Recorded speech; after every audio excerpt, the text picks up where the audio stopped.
The crowd at Oak Ridge Lake Park fell silent, their breaths held captive as they watched the unthinkable unfold. 6 massive German shepherds, powerful, intense, with muscles rippling beneath their thick coats, had formed a perfect circle around a tiny figure. A little girl, no more than 7 years old, stood frozen at the water's edge, her small frame dwarfed by the imposing K9s. Her face remained expressionless, pale as morning frost, her eyes fixed on something in the churning water that the gathering onlookers couldn't yet see. "Someone stop those dogs," a woman cried out, fumbling for her phone to call for help. "They'll tear her apart," another voice warned. But those who stood closest saw something different. The way the dogs' eyes never left the girl's face, their bodies tense not with aggression but with alert anticipation. They weren't threatening her. They were waiting. The girl, whose face had shown no emotion for months, suddenly lifted her right hand, a small, deliberate movement that seemed to crack the very air around her. Her fingers formed a simple gesture, almost imperceptible to the watching crowd. Without a sound, without hesitation, all 6 German shepherds exploded into synchronized action. 2 plunged into the lake's dark waters while the others positioned themselves strategically along the shore, their powerful bodies now machines of rescue rather than harbingers of fear. The crowd gasped collectively as they finally saw what the girl had already known: a small child, thrashing weakly beneath the water's surface, seconds from slipping away forever. It had been 2 years since Oak Ridge had witnessed the tragic accident that claimed the lives of James and Caroline Phillips, but the weight of that loss still hung heavy over the small town. The couple had been local celebrities of sorts, not for fame or fortune, but for their remarkable gift with animals. The Phillips Training Center had been renowned throughout the state, their methods revolutionary, their success with even the most troubled dogs nothing short of miraculous. Now their only child, 7-year-old Emma Phillips, lived in the white colonial at the edge of town with her grandparents, Margaret and Walter Phillips. The house that had once echoed with laughter, barking, and the cheerful commands of training sessions had fallen into a silence so profound it seemed to seep into the very walls. Emma hadn't spoken a single word since the night the police officers had come to the door, their hats in their hands, eyes downcast as they delivered the news that would shatter her world forever. Margaret, at 68, moved more slowly now, the grief having settled into her bones like an early winter. She cooked Emma's favorite foods, brushed her golden hair each night before bed, and spoke to her in gentle tones that never demanded a response. Walter, 72, with hands now perpetually trembling from both age and sorrow, maintained the large yard as best he could, though the once immaculate property had begun to show signs of neglect. The medical bills from his heart condition hadn't helped matters. "She'll speak when she's ready," Margaret would tell the concerned neighbors who inquired. Some hurts go too deep for words. But privately, in the quiet darkness of their bedroom, she confessed her fears to Walter. "It's not natural, this silence. It's like we lost her along with James and Caroline." The only time a spark of the old Emma appeared was when she was with the dogs, 6 German shepherds, the pride of her parents' training program, who had somehow become both her protectors and her charges. Each had a distinct personality that seemed perfectly attuned to the silent child. Max, the eldest at 7 years old, had appointed himself leader in the absence of James Phillips. His gray-flecked muzzle and watchful eyes gave him an air of wisdom beyond his years. He slept outside Emma's door each night, alert to her nightmares before they fully formed. Luna, the only female, had taken on a nurturing role, pressing close when Emma's breathing quickened with anxiety, licking away the tears the child rarely allowed anyone to see. Rex, massive and intimidating to strangers, was the protector who positioned himself between Emma and any perceived threat. Duke, with his exceptional tracking abilities, had once found Emma when she'd wandered into the woods behind their property, blowing a butterfly that reminded her of one she'd chased with her mother. Bella, the gentlest of the 6, had a mysterious ability to sense physical pain, often resting her head on Walter's knee when his heart condition flared. Scout, the youngest at just 3, served as sentinel, always the first to alert to visitors or changes in routine. Together they formed a living shield around Emma, communicating with her through a language of gestures, touches, and expressions that required no words. To the outside world, it seemed strange, perhaps even unhealthy, this bond between a mute child and 6 enormous dogs. But to those who looked closely, who understood the depth of Emma's loss, there was something miraculous in the way they had formed their own family from the fragments of tragedy. "Those dogs understand her better than we do," Walter often remarked, watching from the porch as Emma moved among them in the yard, her small hands making subtle gestures that sent them into immediate action, sitting, circling, retrieving a silent symphony of perfect obedience. In the quiet neighborhood of Oak Ridge, people had grown accustomed to the sight of them walking together, the tiny blonde girl surrounded by her 6 guardians, moving with a synchronicity that was both beautiful and slightly unnerving. Most neighbors smiled sadly and waved. Some crossed to the other side of the street, intimidated by the sheer mass of canine muscle that accompanied the child. Mrs. Eleanor Jenkins, 83 and a widow of 15 years, was one of the few who understood. Having lost her husband and her only son within months of each other, she recognized the particular emptiness in Emma's eyes. "Grief that deep changes a person," she told anyone who expressed concern about the strange, silent child. "Let her find her way back in her own time." But Dr. Sarah Mitchell, the child psychologist who visited once a month, worried about Emma's dependence on the dogs. "She's using them as a barrier against human connection," she explained to Margaret after one particularly unsuccessful session. "At some point, she needs to rejoin the world of people." And then there was Richard Phillips, Walter and Margaret's younger son, who visited from Chicago every few months with his expensive suits and practical solutions. "Those dogs are eating you out of house and home," he'd point out, eyeing the specialized food, the veterinary bills, the wear and tear on the property. James and Caroline left that training methodology worth something. There are facilities that would pay top dollar for dogs with that level of training. Between financial worries, differing opinions on Emma's welfare, and the constant, exhausting weight of grief, the Phillips household existed in a precarious balance, one that would soon be tested in ways none of them could have imagined. The morning Walter Phillips decided to have the conversation was unseasonably cold for April, with a bitter wind that rattled the windows of the old colonial home. He'd been awake since 4 a.m., sitting at the kitchen table surrounded by stacks of bills illuminated only by the small lamp above the stove. Medical statements with alarming red stamps declaring past due, property tax notices, and a particularly thick folder of veterinary invoices spread before him like a map of their mounting troubles. Margaret found him there when she came down shortly after dawn, his face gray with exhaustion and worry. She didn't need to ask what was wrong. The same conversation had been circling them for weeks now, growing more urgent with each passing day, though neither had wanted to be the first to voice it.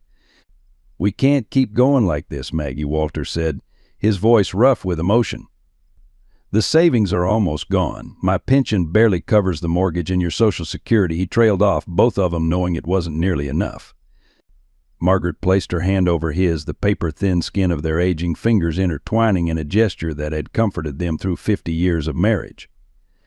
"I know," she said simply.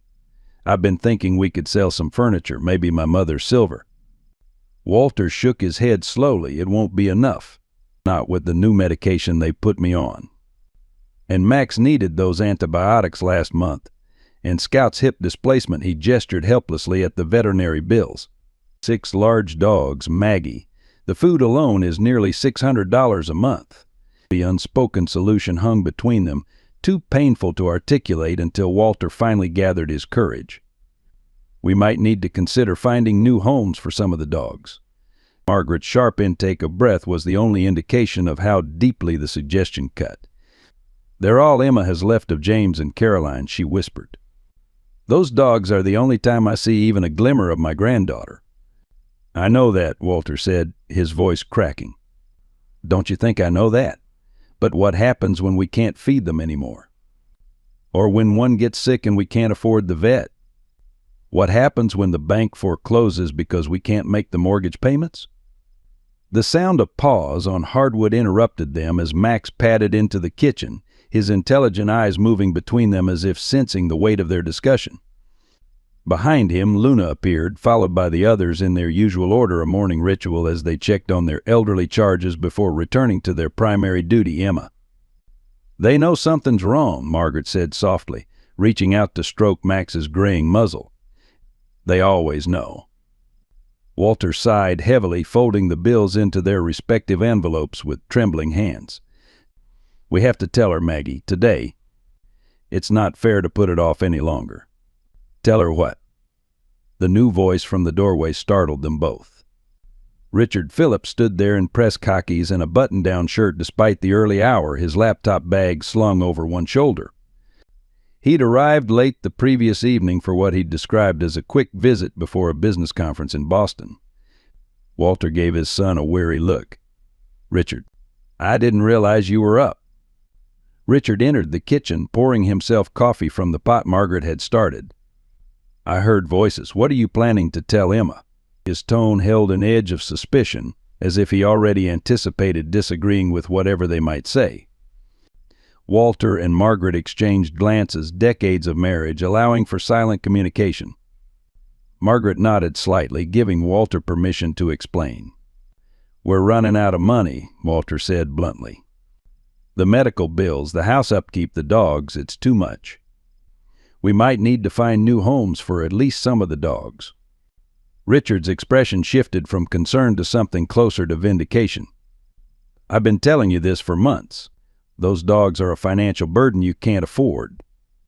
Not to mention the liability of having 6 large animals with a child who can't even control them verbally. Emma controls those dogs better than you or I ever could, Margaret said sharply. She doesn't need words. That's part of the problem, isn't it? Richard set down his coffee cup with more force than necessary. She doesn't need words because she doesn't use them. Not with the dogs, not with you, not with anyone. It's been 2 years, Mom. This isn't normal grief anymore. There's no timeline for grief, Margaret retorted, the mama bear rising in her despite her age and fatigue. Especially not for a child who lost both parents in one night. Richard's expression softened slightly. I know that. I miss James every day. He was my brother. But Emma needs professional help, real help, not just Dr. Mitchell's monthly visits. And you and Dad need financial stability. What are you suggesting? Walter asked, though his tone suggested he already knew. I've been in contact with the National K9 Training Center in Virginia, Richard replied, pulling a business card from his wallet and placing it on the table. They're very interested in dogs trained with James and Caroline's methods.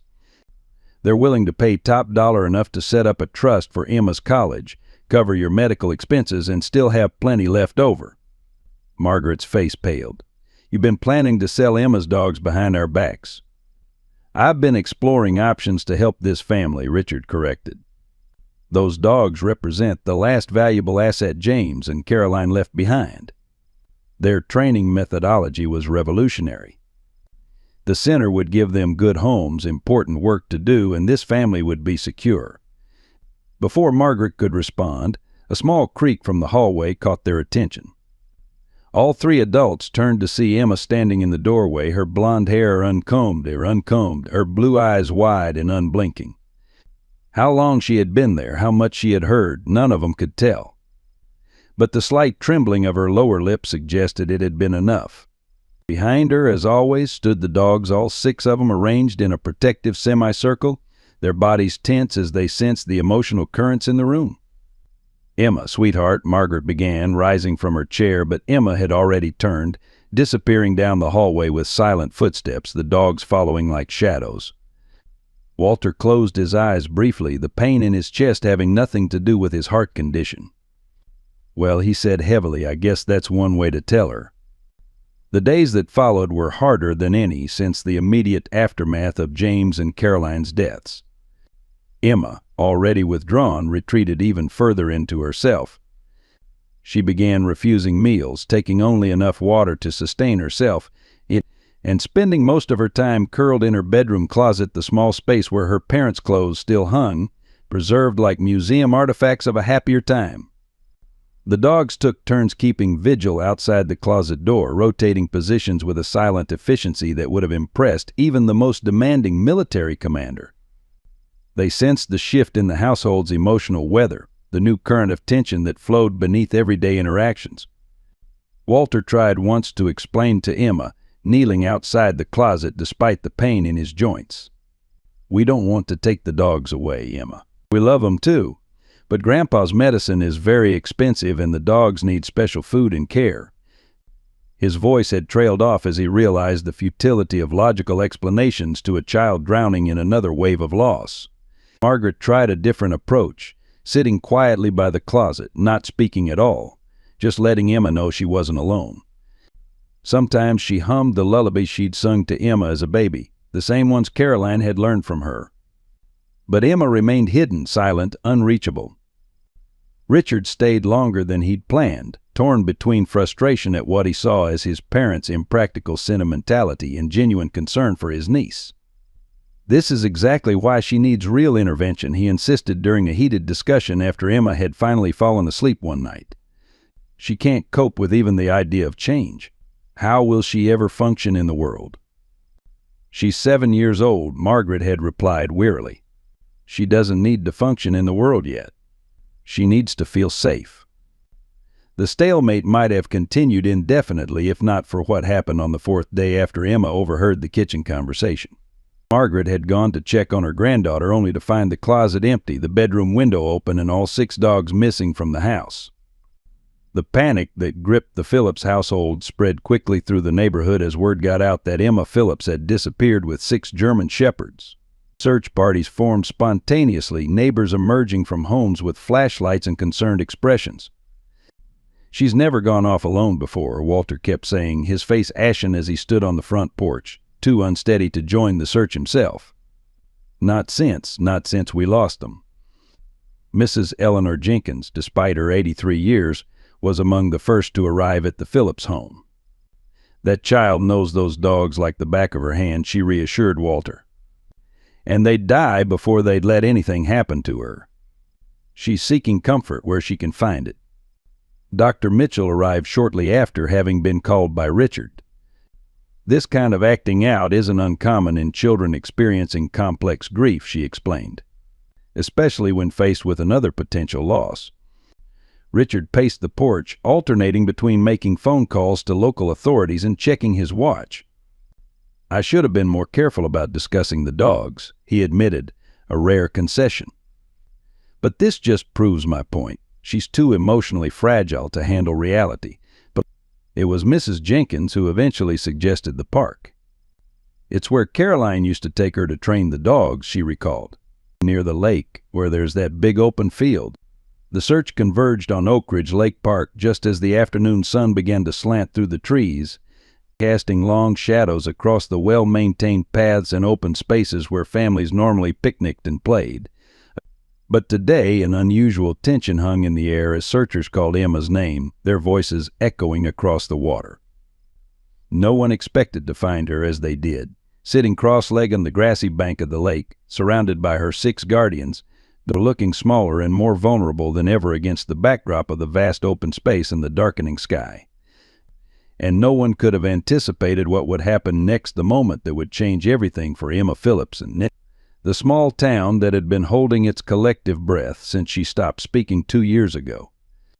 As the search party approached the lake's edge, several called out Emma's name, relief evident in their voices. The little girl didn't turn. She remained perfectly still, her small back straight, blonde hair lifting slightly in the afternoon breeze. The 6 German shepherds formed a protective semicircle behind her, their attentive postures suggesting they were on duty rather than simply resting with their young charge. Walter and Margaret had insisted on coming despite their age and Walter's condition, supported by Richard on one side and Mrs. Jenkins on the other. They paused about 50 yards away, not wanting to startle Emma or provoke a protective response from the dogs. "Should we approach her?" Richard asked Dr. Mitchell, who had joined them at the park after hearing about Emma's disappearance. The psychologist studied the scene with professional assessment. "Let's give her some space. She chose to come here for a reason.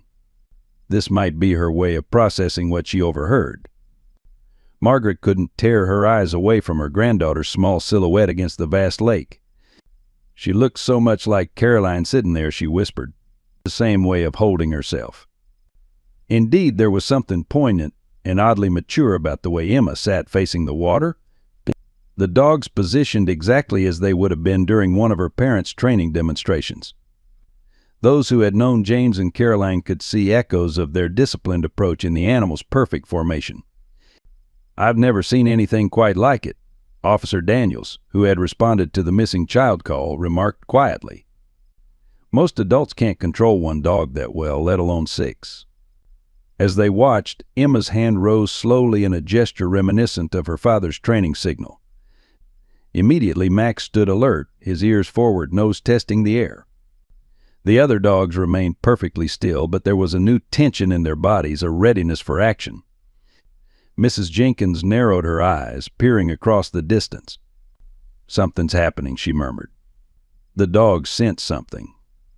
Before anyone could respond, a sharp cry pierced the afternoon quiet, not from Emma, but from further along the lakeshore where a young mother had been setting up a picnic blanket. The woman was now on her feet, screaming and pointing toward the water. "My baby, Lily. Oh God, Lily." All eyes turned to see a small child, no more than 3 years old, who had wandered to the lake's edge. As they watched in horror, the toddler leaned forward, reaching for something in the water, perhaps a floating leaf or stick, lost her balance, and tumbled into the lake with a small splash. The next moments unfolded with breathtaking speed and precision. Emma's right hand made a sharp downward motion. Instantly, Max and Rex bolted toward the water, covering the distance in powerful strides. Luna and Duke moved into position along the shoreline while Bella and Scout raced toward the screaming mother, barking to draw attention. Max reached the water first, plunging in without hesitation. Rex followed seconds later, both dogs swimming powerfully toward the spot where the toddler had disappeared. The child's mother was running toward the lake, her face contorted in terror, but she was still too far away to reach her daughter. The gathered search party stood frozen, the rescue unfolding too quickly for human intervention. Walter gripped Margaret's hand so tightly his knuckles turned white. "Dear God," he whispered. Max disappeared beneath the surface. Seconds stretched like hours. Then, in a surge of movement, the large dog reappeared, his powerful jaws gently holding the back of the toddler's pink dress. Rex swam alongside, helping to keep the child's head above water as they moved toward shore. On the bank, Luna and Duke had positioned themselves at the water's edge, ready to assist as Max and Rex approached. The coordination between the animals was stunning, a choreographed rescue operation executed with military precision. As Max reached shallow water, he carefully maneuvered the now crying toddler onto the bank, where Luna immediately began gently nudging the child further from the water's edge. The mother reached them moments later, dropping to her knees and gathering her sobbing daughter into her arms. "Lily. Oh my God, Lily," she cried, clutching the wet child to her chest while staring in disbelief at the dogs who had saved her daughter. "How did they? Who?" Her gaze followed the line of the now retreating dogs back to their source, the small, silent figure still sitting by the lake, who had turned only slightly to watch the rescue unfold. The gathered crowd, which had been holding its collective breath, erupted in exclamations and movement. Several people rushed to the mother and child while others stood in awe, phones raised to capture the extraordinary scene. Dr. Mitchell was the first to find her voice. "I've never seen anything like it. Those dogs acted without a single verbal command." Richard stared at his niece, his expression a complex mixture of astonishment, pride, and lingering concern. "James and Caroline," he said quietly. "They always said their training method was different, that it went beyond verbal commands. I never really understood what they meant until now." Walter and Margaret began making their way toward Emma, moving as quickly as their aged bodies would allow. As they approached, the 6 dogs, now wet and panting from their exertion, resumed their protective positions around Emma, though their posture remained alert rather than threatening. "Emma," Margaret said softly when they were close enough. "Sweetheart, that was incredible. You and the dogs, you saved that little girl." Emma didn't respond verbally, but for the first time in days she looked directly at her grandmother. Her blue eyes, so like her father's, held a spark that had been missing for 2 years, a sense of purpose, of connection. Walter knelt beside her, wincing at the pain in his knees, but determined to reach his granddaughter. "Your parents would be so proud of you," he said, his voice thick with emotion. The way you handled the dogs, the way you helped that child, that's exactly what they trained the dogs to do, to help people." Emma's gaze shifted to the scene further down the shore, where the toddler's mother was still holding her daughter, surrounded by concerned onlookers. Something flickered across Emma's face, a shadow of emotion quickly suppressed. But Max, sensing her distress, moved closer, pressing his large body against her side. Emma's small hand came up to rest on his head in a gesture of mutual comfort. The others shifted positions slightly, maintaining their protective circle. Officer Daniels approached cautiously, respect evident in his careful movements. "Miss Emma," he said, addressing her directly despite her silence, "what you and your dogs just did was extraordinary. That little girl might not have made it if you hadn't been here with him." Emma's expression didn't change, but her fingers tightened slightly in Max's fur. By now, a small crowd had gathered at a respectful distance, murmuring among themselves as they watched the solemn little girl and her impressive K9 guardians. Several had their phones out, recording the aftermath of the dramatic rescue. "Someone should check on the mother and child," Dr. Mitchell suggested, breaking the momentary spell. "They'll both be in shock." As if on cue, the young mother appeared, still clutching her daughter, who was now wrapped in someone's offered jacket. Her face was pale, tear-streaked, but her eyes were clear and focused directly on Emma. "These are your dogs?" she asked, her voice trembling slightly. When Emma didn't answer, the woman looked to Walter and Margaret. "Your dogs saved my Lily. I don't know how to thank you enough." "They're Emma's dogs," Margaret explained gently.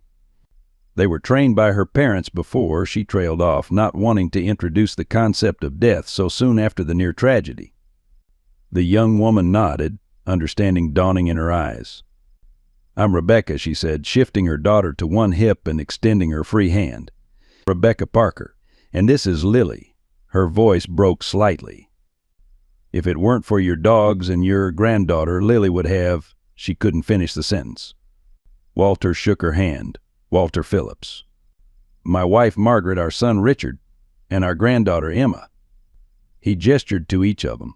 "The dogs are Max, Rex, Luna, Duke, Bella, and Scout." Rebecca's gaze lingered on Emma, who still hadn't spoken or made any move to acknowledge the introduction. "She controls all 6 of these dogs by herself?" she asked, clear amazement in her voice. "She does," Richard confirmed, stepping forward. "My brother and his wife were dog trainers, the best in the state. Emma grew up learning their methods." There was something in Rebecca's expression, then a flash of recognition, followed by a strange pallor that had nothing to do with the recent scare. "Phillips," she repeated. "James and Caroline Phillips? The trainers who?" She stopped abruptly, looking sick. Richard's eyes narrowed slightly. "Yes. They died in a car accident 2 years ago. Emma's been living with my parents since then." Rebecca clutched Lily tighter, her eyes now fixed on Emma with an expression that had shifted from gratitude to something more complex, a mixture of horror and guilt that was palpable even to those who didn't understand its source. "I need to get Lily home," she said suddenly, backing away. "She needs dry clothes. I thank you again." "I'll be in touch. I need to thank you properly." Before anyone could respond, she turned and hurried away, still holding Lily tightly against her chest. "That was odd," Margaret remarked, watching Rebecca's retreating figure. Dr. Mitchell's professional gaze followed the young mother thoughtfully. "Trauma affects people in different ways. She's probably still processing what almost happened." Richard wasn't listening. His attention had returned to Emma, who had risen to her feet and was now standing with her hand resting on Max's head, watching the small crowd that had formed around them with wary eyes. "We should get her home," he said quietly to his parents. "This has been enough excitement for one day." But returning home wouldn't be as simple as they hoped. Word of the dramatic rescue had already spread through the small town, amplified by social media and the ever-present network of local gossip. By the time they reached the Phillips Colonial, 3 news vans were parked outside, reporters clutching microphones and cameramen adjusting equipment. "How did they find out so quickly?" Margaret asked, dismayed. Richard sighed, holding up his phone to show them a video already circulating online. Someone at the park recorded the whole thing. It's gone viral in the last 30 minutes. The screen showed Emma's dogs executing their perfect rescue, the footage somewhat shaky but clear enough to capture the extraordinary coordination and skill of the animals. The caption read, "Heroic dog saved drowning child, controlled by silent little girl." Emma stiffened at the sight of the crowd, shrinking back against Rex's solid form. The dogs immediately moved into defensive formation, their bodies creating a living barrier between Emma and the perceived threat. "We can't take her through that," Walter said firmly. "She's been through enough today." Richard nodded, for once in complete agreement with his father. "I'll handle the press. Take Emma around to the back entrance." As Richard stepped out of the car to intercept the reporters, Walter and Margaret guided Emma and the dogs through a neighbor's yard and into their own backyard, avoiding the media circus forming on their front lawn. Once inside, Emma immediately retreated to her room, the dogs following like silent shadows. Margaret watched them go, her heart heavy with both concern and a newfound hope. Something had changed at the lake, something had awakened in Emma that had been dormant for 2 years. Whether it would lead to healing or deeper withdrawal, only time would tell. What none of them realized yet was that the events of this day had set in motion a chain reaction that would change all their lives forever, bringing to the surface secrets, guilt, and unexpected connections that would force Emma to finally confront the silence that had protected her since the night she lost her parents. By morning, the Phillips Colonial was under siege. The 3 news vans had multiplied to 7, reporters maintaining a respectful but persistent presence on the sidewalk outside the property. The phone rang incessantly until Walter finally unplugged it, muttering about vultures and privacy.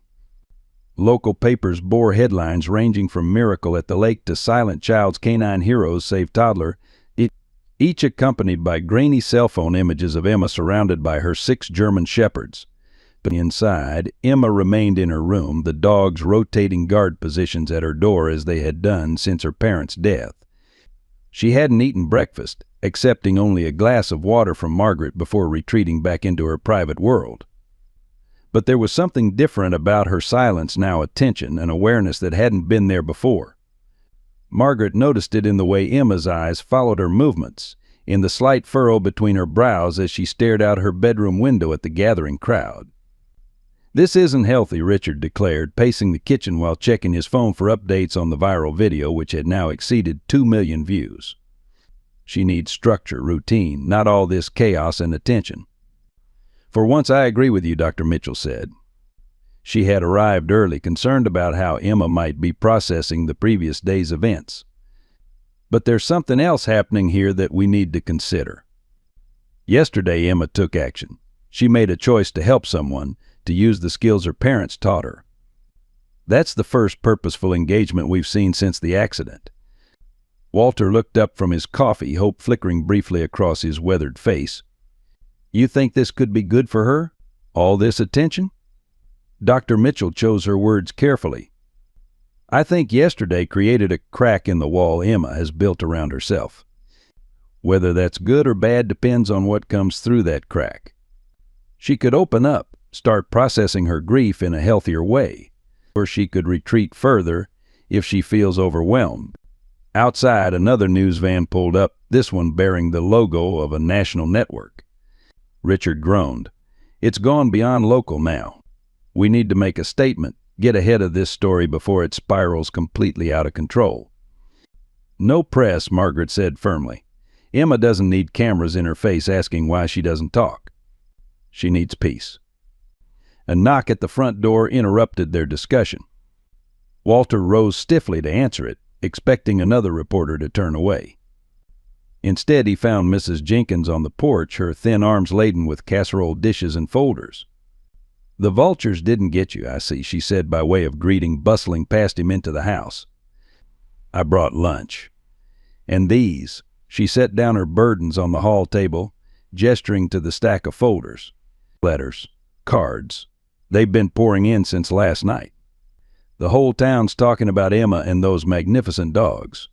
Margaret appeared from the kitchen, wiping her hands on a dish towel. Letters? For Emma? Mrs. Jenkins nodded, her eyes bright with something between excitement and tears. From everywhere, it seems. The post office called me when they couldn't reach you. Said your box was overflowing, and that's just what came through official mail. People have been dropping things off at my house all morning when they couldn't get past the reporters here.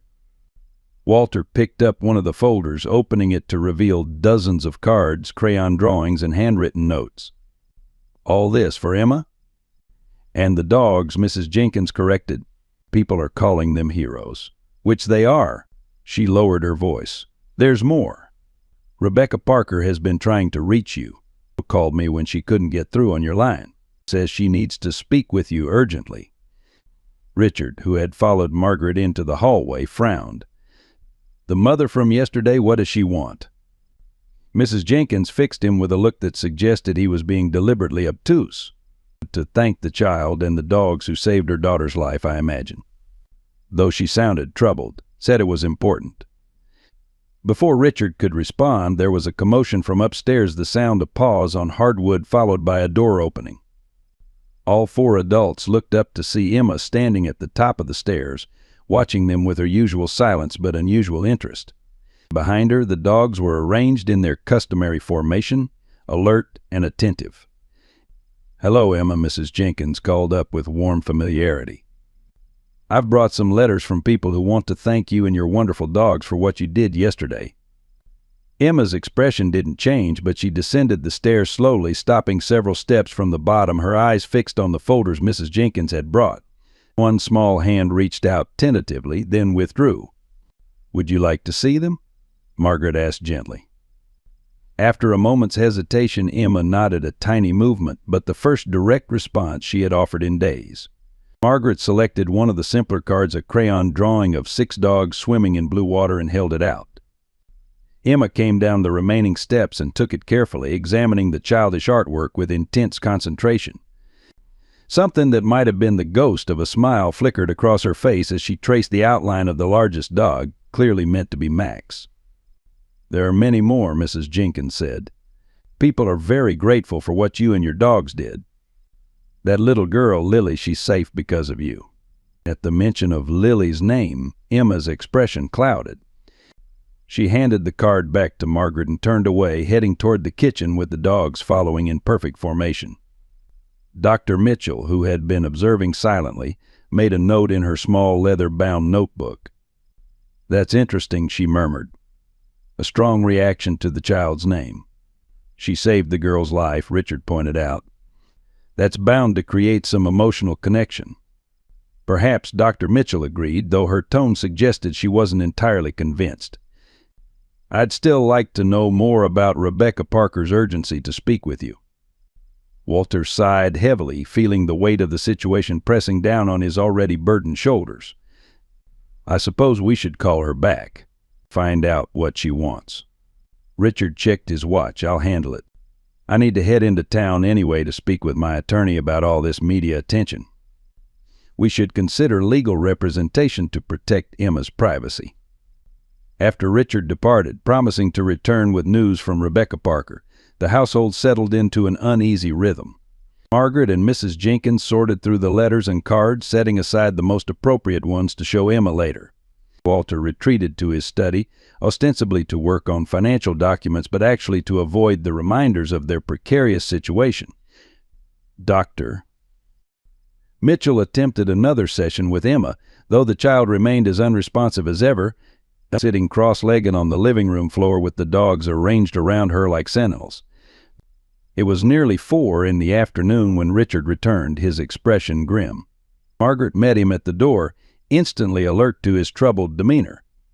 "What is it?" she asked. "What did Rebecca Parker say?" Richard glanced toward the living room where Emma sat with Dr. Mitchell and the dogs. "Not here," he said quietly, guiding his mother toward the kitchen where Walter was preparing coffee. Once they were alone, Richard ran a hand through his hair, a gesture so reminiscent of James that Margaret felt a sharp pang of grief. "This is complicated," he began. "Rebecca Parker wants to meet with us, all of us, including Emma. She says she has something important to tell us about the accident." Walter set down the coffee pot with more force than necessary. What accident? Her daughters fall into the lake? Richard shook his head. No, our accident. James and Caroline's accident. Margaret sank into a kitchen chair, her legs suddenly unable to support her. What could she possibly have to do with that? She wouldn't tell me over the phone, Richard replied. She was distraught, crying. Kept saying she needed to speak with us in person, that she'd been trying to find a way to approach us for months but didn't know how. Walter's face had gone ashen. You think she had something to do with the crash? I don't know, Richard admitted, but she knew their names immediately yesterday. She recognized the Phillips name and she had that strange reaction. The three of them sat in stunned silence, the implication hanging heavily in the air. After 2 years of accepting the accident as a tragic but random event, the possibility that someone connected to it might now be in their lives might, in fact, owe her child's life to the very family she had somehow harmed was almost too much to process. We can't tell Emma, Margaret said finally. Not until we know what this is about. She's too fragile. Walter nodded in agreement. We'll meet with Rebecca first, hear what she has to say, then decide how to proceed. I've already arranged it, Richard said. She's coming here tomorrow morning at 10. I told her Emma would not be part of the initial conversation. What none of them noticed was the shadow that fell across the kitchen doorway, the silhouette of a small figure standing just out of sight, listening intently to every word with 6 attentive dogs at her side. The next morning dawned gray and drizzly, matching the somber mood that had settled over the Phillips household. Emma had been unusually restless during the night, her silent pacing audible through the old floorboards. The dogs, too, seemed on edge, more alert than usual, rotating their positions with military precision as if preparing for some unknown threat.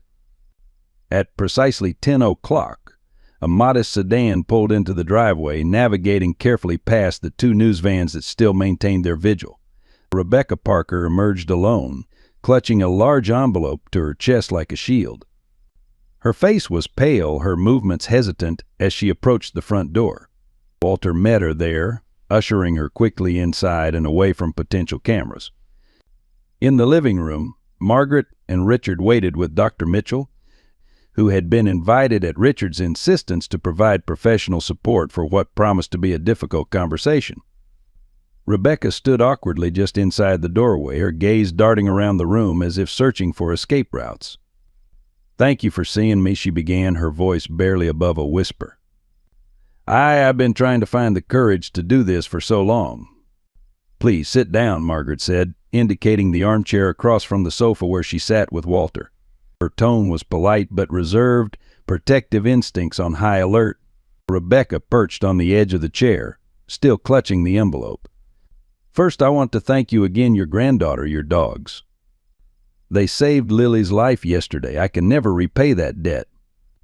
"We're grateful Emma and the dogs were there," Walter acknowledged. "But you said you had something to tell us about our son and daughter-in-law?" Rebecca's eyes filled with tears. She took a shuddering breath, then began to speak, her words tumbling out as if she'd rehearsed them countless times. 2 years ago on October 12th it was raining. I was driving home from my mother's house with Lily. She was just a year old then, crying in her car seat. I was exhausted, stressed about being a single mother, about money, about everything. I reached back to give her a pacifier just for a second. Her voice broke. Just for 1 second, I took my eyes off the road. The room went perfectly still, the only sound the ticking of the grandfather clock in the corner and the soft patter of rain against the windows. "It was you," Richard said finally, his voice flat. "You were the other driver." Rebecca nodded, tears streaming down her face now. "I swerved into the oncoming lane. The police said I was there for less than 2 seconds, but it was enough. The other car, your son's car, they tried to avoid me. They went off the road and into the ravine." She covered her face with her hands. "I didn't know. I swear I didn't know what happened until later. By then they were gone, and everyone was saying it was a single car accident, that maybe they'd been speeding or distracted." Margaret's fingers dug into the sofa cushion, her knuckles white. "The police said there was no evidence of another vehicle. I didn't stop, Rebecca admitted, the words clearly causing her physical pain. I was scared. Lily was screaming. I convinced myself nothing had happened, that I'd imagined the near miss. It wasn't until the next day when I saw the news. She trailed off, unable to continue.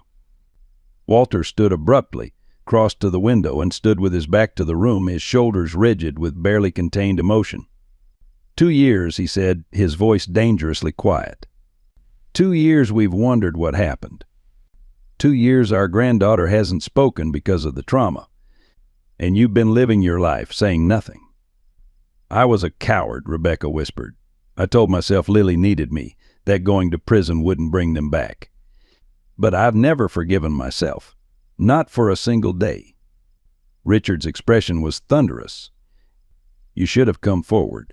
You should have told the truth. I know, Rebecca agreed. I've thought about it every day. And then yesterday, when your dog saved Lily, when I realized who you were, it felt like some terrible cosmic joke. Like God was showing me exactly what I'd done, the lives I'd destroyed, the family I'd broken, saving my child. Fresh tears spilled down her cheeks. I couldn't live with the secret anymore. Not after that.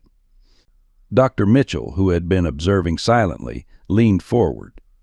Why come forward now, after all this time? What do you hope to achieve? Rebecca opened the envelope she'd been holding and withdrew several documents. I want to make things right, as much as I can. I've spoken to a lawyer. I'm prepared to turn myself in to the police, to accept whatever consequences come. But before I do, I wanted to set up a trust for Emma. She placed the papers on the coffee table. It's everything I have, my savings, my house equity, my retirement fund. But it's not enough, it can never be enough, but it might help with her future, with keeping the dogs that meant so much to her parents. The room fell silent again as the 4 adults stared at the documents before them, the tangible evidence of a confession 2 years overdue, but of a guilt so consuming it had finally demanded acknowledgement. Does Lily know? Margaret asked suddenly, her voice surprisingly gentle. Rebecca shook her head. She was too young to remember the accident. I haven't told her yet about my part in your family's tragedy. I wanted to speak with you first, to ask, she hesitated, to ask if I could bring her to meet Emma properly, to thank her before I have to explain to Lily why her mother might be going away for a while. Before anyone could respond, a soft sound from the doorway drew their attention. Emma stood there, Max and Luna at her side, the other dogs arrayed behind her.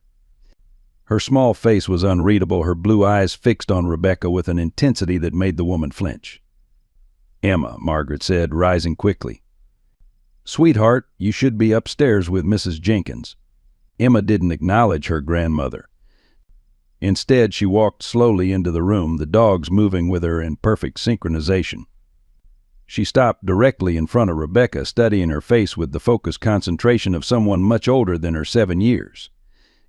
Rebecca met her gaze, tears still streaming down her face. Hello, Emma, she said softly. I'm so sorry for what I did to your family. For a long, tense moment, no one moved. Then, to everyone's astonishment, Emma reached out one small hand and placed it on Rebecca's arm, not in forgiveness exactly, but in acknowledgement. A recognition of shared pain that transcended words.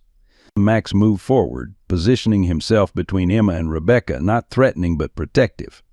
His intelligent eyes moved between the two humans, sensing the complex emotional currents flowing between them.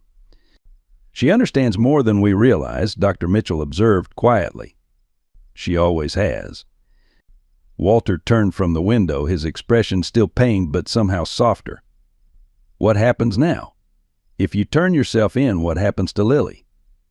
Rebecca wiped at her tears with the back of her hand. My sister will take her. We've already discussed it. She'll bring Lily to visit me, make sure she knows I'm coming back someday.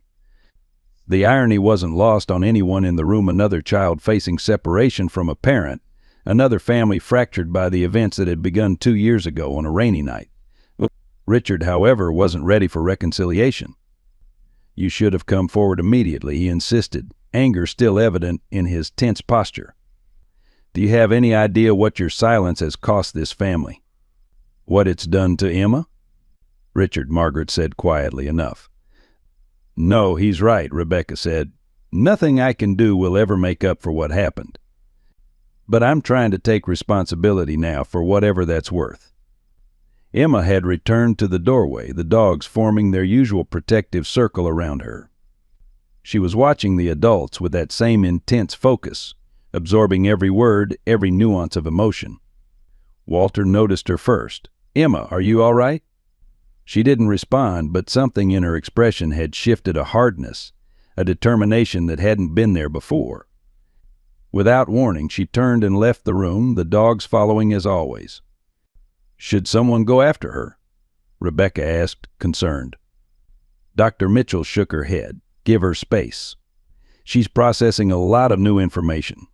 The dogs will keep her safe. Indeed, Emma had already made her way upstairs to her bedroom, closing the door firmly behind her. Inside, she crossed to the window seat that overlooked the front yard, where reporters still loitered despite the drizzling rain. She pressed her palm against the cool glass, her breath fogging the pain as she stared out at the gray day. Downstairs, the adults continued their difficult conversation, discussing legal implications, financial arrangements, and the painful path forward for both families. None of them realized that in her quiet bedroom, surrounded by her loyal guardians, Emma Phillips had just made a decision that would change everything, a decision born of grief, understanding, and a wisdom beyond her years. What happened next would shock them all, bringing past and present together in ways no one could have anticipated, and finally breaking the silence that had held Emma captive since the night her world shattered. The community fundraiser for the Phillips family took shape with remarkable speed. What began as a simple bake sale organized by Mrs. Jenkins and her church group evolved within days into a town-wide event held at the Oak Ridge Community Center. Tables lined the perimeter of the large room, laden with homemade goods, handcrafted items, and silent auction donations from local businesses. A large banner hung across the entrance. Heroes come in all sizes supporting Emma Phillips and her guardian angels. The media frenzy had intensified rather than diminished.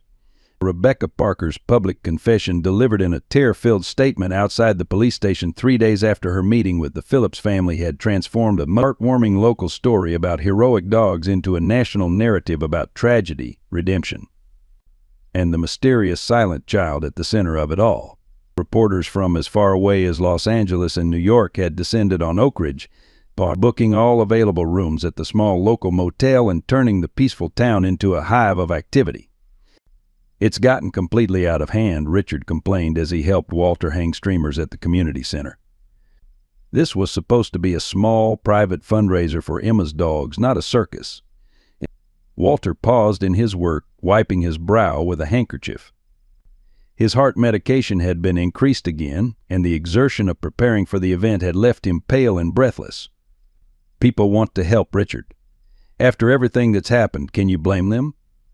Indeed, the outpouring of support had been overwhelming. The trust that Rebecca had established for Emma, modest by Richard's financial standards, but representing everything the young mother had been supplemented by donations from across the country. Letters continued to arrive daily, many containing checks or gift cards for the family. A pet food company had offered a lifetime supply of premium dog food for all 6 German Shepherds. A local veterinarian had volunteered free care for the animals. But the most surprising development had come in the form of a sleek black SUV that had pulled into the Phillips driveway the previous afternoon. 2 men in expensive suits had emerged, but introducing themselves as representatives from the National K9 Training Center in Virginia, the very organization Richard had contacted about potentially purchasing the dogs. We've seen the footage, the older man had explained, handing Walter a business card embossed with the center's official seal. The rescue coordination was unlike anything we've witnessed in civilian-trained animals. We'd like to discuss a partnership. Richard, initially suspicious, had invited them into the study for a private conversation. Their proposal, when finally presented to the family, had been unexpected. Rather than purchasing the dogs outright, they wanted to establish a training program based on James and Caroline's methodology, with the Phillips family maintaining ownership and receiving royalties for any implementation of the techniques. It could secure Emma's future, Richard had admitted grudgingly. And yours, he added, looking at his parents. The center's resources are substantial. But there was a complication, one that had emerged in the late-night family discussion that followed the center representative's departure. Max was sick. The eldest of the 6 dogs, who had led the lake rescue with such courage, had collapsed during his evening patrol of the house. The emergency veterinarian had delivered troubling news, a serious heart condition that would require specialized treatment, perhaps even surgery. The timing couldn't be worse, Margaret had whispered as they stood over Max's sleeping form in the living room, the other dogs maintaining a solemn vigil nearby. With the fundraiser tomorrow, the meeting with the training center next week. Emma, who had been kneeling beside Max since his return from the vet, looked up sharply at this, her eyes unnaturally bright in her pale face. "He'll be all right, sweetheart," Walter had assured her, though the tremor in his voice betrayed his uncertainty. "We'll find the money for whatever treatment he needs." Now, as the final preparations for the fundraiser neared completion, Max remained at home under Mrs. Jenkins' watchful eye, while the other 5 dogs accompanied Emma to the community center. The absence of their leader was palpable, a disruption to the perfect formation that had become so familiar. Emma herself seemed different, more tightly wound, her movements quick and precise as she directed the remaining dogs into position near the stage where Dr. Mitchell would later give a presentation on animal-assisted therapy. "She's worried about Max," Margaret observed, watching her granddaughter from across the room. "We all are."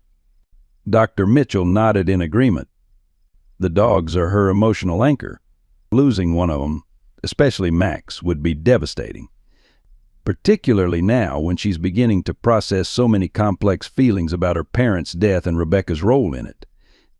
The psychologist had been spending more time with the Phillips family since Rebecca's confession, helping them navigate the emotional minefield of forgiveness, anger, and healing.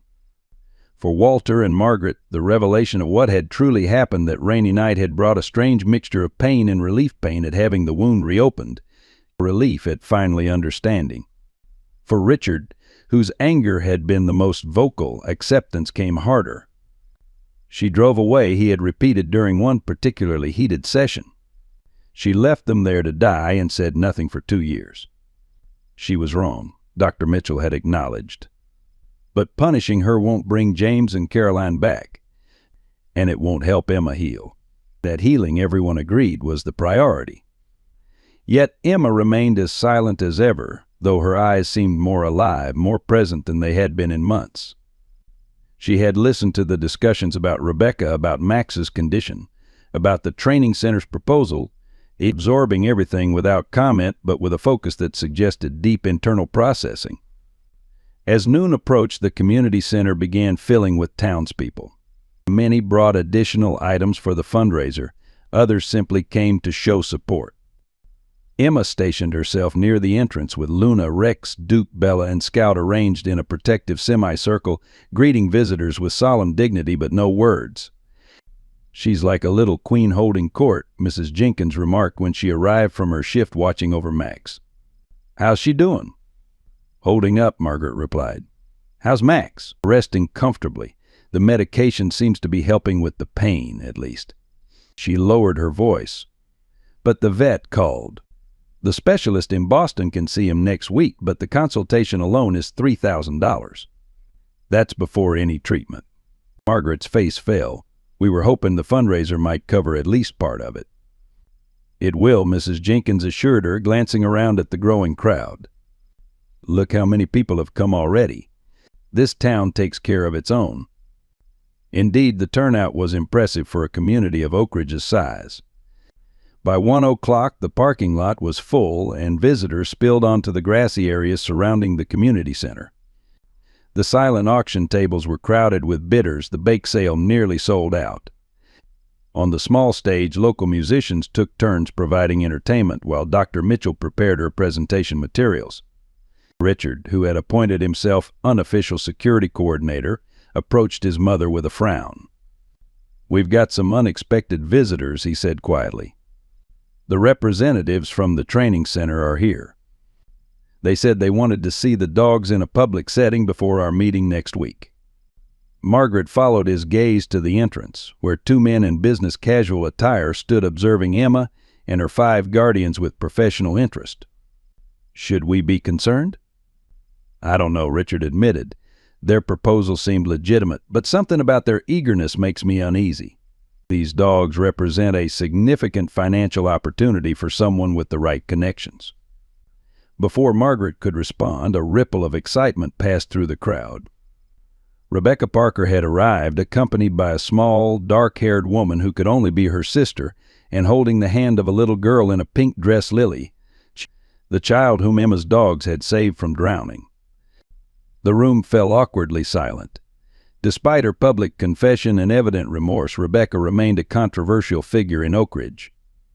She had been charged with leaving the scene of an accident and reckless driving resulting in death, but had been released on bail pending trial, largely due to her voluntary confession and lack of prior record. Rebecca hesitated in the doorway, clearly sensing the community's mixed feelings about her presence. Her sister gave her an encouraging nod, and together they made their way toward Emma and the dogs, the crowd parting silently to let them pass. "Hello, Emma," Rebecca said softly when they reached her. "I wanted to bring Lily to thank you properly for saving her life." She knelt down to bring herself to Emma's eye level, still holding her daughter's hand. "And I wanted to tell you that Max's surgery has been arranged. The specialist in Boston is expecting him on Monday. It's the least I can do." Where a collective murmur ran through the onlookers. This development was news to most of them, including Margaret and Walter, who exchanged surprised glances across the room. Emma's expression remained unchanged, her gaze steady on Rebecca's face. After a long moment, she shifted her attention to Lily, who was partially hidden behind her mother's leg, peering out with the wide-eyed curiosity of a 3-year-old. "Can you say thank you to Emma?" Rebecca prompted gently, urging her daughter forward. Lily took a small step, then stopped, clearly intimidated by the 5 large dogs surrounding the silent girl. "Thank you," she whispered, her voice barely audible in the hushed room. Something flickered in Emma's eyes, a recognition perhaps of the shared vulnerability that linked them both. Slowly, deliberately, she extended her hand toward Lily, palm up in a gesture of acceptance. The child looked to her mother for permission, then placed her own tiny hand in Emma's. The connection lasted only a few seconds, but its significance wasn't lost on anyone witnessing the moment. 2 children, both victims of circumstance, finding their way toward healing through simple human contact. The crowd's tension eased perceptibly. Someone began to clap and others joined in, the applause building into a wave of emotion that seemed to release the collective breath the room had been holding. In the midst of this unexpected moment of grace, no one immediately noticed the commotion at the entrance, at least not until Mrs. Jenkins burst through the doors, her elderly face flushed with exertion and alarm. "Emma," she called out, her voice cutting through the applause. "Emma, come quickly. It's Max." All eyes turned toward the doorway as Mrs. Jenkins hurried toward Emma, who had already straightened, her body tense with sudden fear. The 5 dogs shifted positions, responding to her emotional state with heightened alertness. "He's taken a turn," Mrs. Jenkins explained breathlessly. "The vet is on her way, but he's struggling, dear. I think he wants you."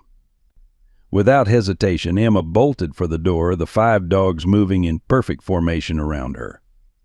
The crowd parted instinctively, creating a path for their swift exit. Walter and Margaret hurried after them, followed closely by Richard and Dr. Mitchell. Outside, dark clouds had gathered during the afternoon, and the first heavy drops of rain were beginning to fall as Emma raced across the parking lot toward Mrs. Jenkins' car. The elderly woman had driven over in such haste that the vehicle sat askew across 2 parking spaces, the driver's door still open. "I'll drive," Richard said, taking the keys from Mrs. Jenkins' trembling hand. "Mom, you go with Emma. Dad, are you all right to follow with Dr. Mitchell?" Walter nodded, though his face was gray with strain. "We'll be right behind you." As they organized themselves, the representatives from the training center approached, their expressions concerned but also calculating. "We'd like to come along," the older man said. "If this is the lead dog from the rescue, we have a vested interest in his well-being." Richard hesitated, clearly suspicious of their motives but unwilling to waste time arguing. Fine, but stay out of the way. This isn't a business opportunity, it's a family emergency. The drive back to the Phillips home took less than 10 minutes, but to Emma, strapped into the back seat with Luna pressed against her side and the other dogs crowded around, it felt like an eternity. Her usual composure had cracked, her small face tight with anxiety as she stared out the window at the now pouring rain. Margaret reached back from the front seat, placing a gentle hand on her granddaughter's knee. "Max is strong, sweetheart. He's a fighter." Emma didn't respond, her gaze fixed on the road ahead as if she could make the car move faster through sheer force of will. When they finally pulled into the driveway, Emma was out of the vehicle before it had fully stopped, racing toward the house with the dogs at her heels. Inside, they found Max where Mrs. Jenkins had left him on his bed in the living room, his breathing labored, his once powerful body now shrunken with illness. Emma dropped to her knees beside him, her small hands cradling his gray-flecked muzzle.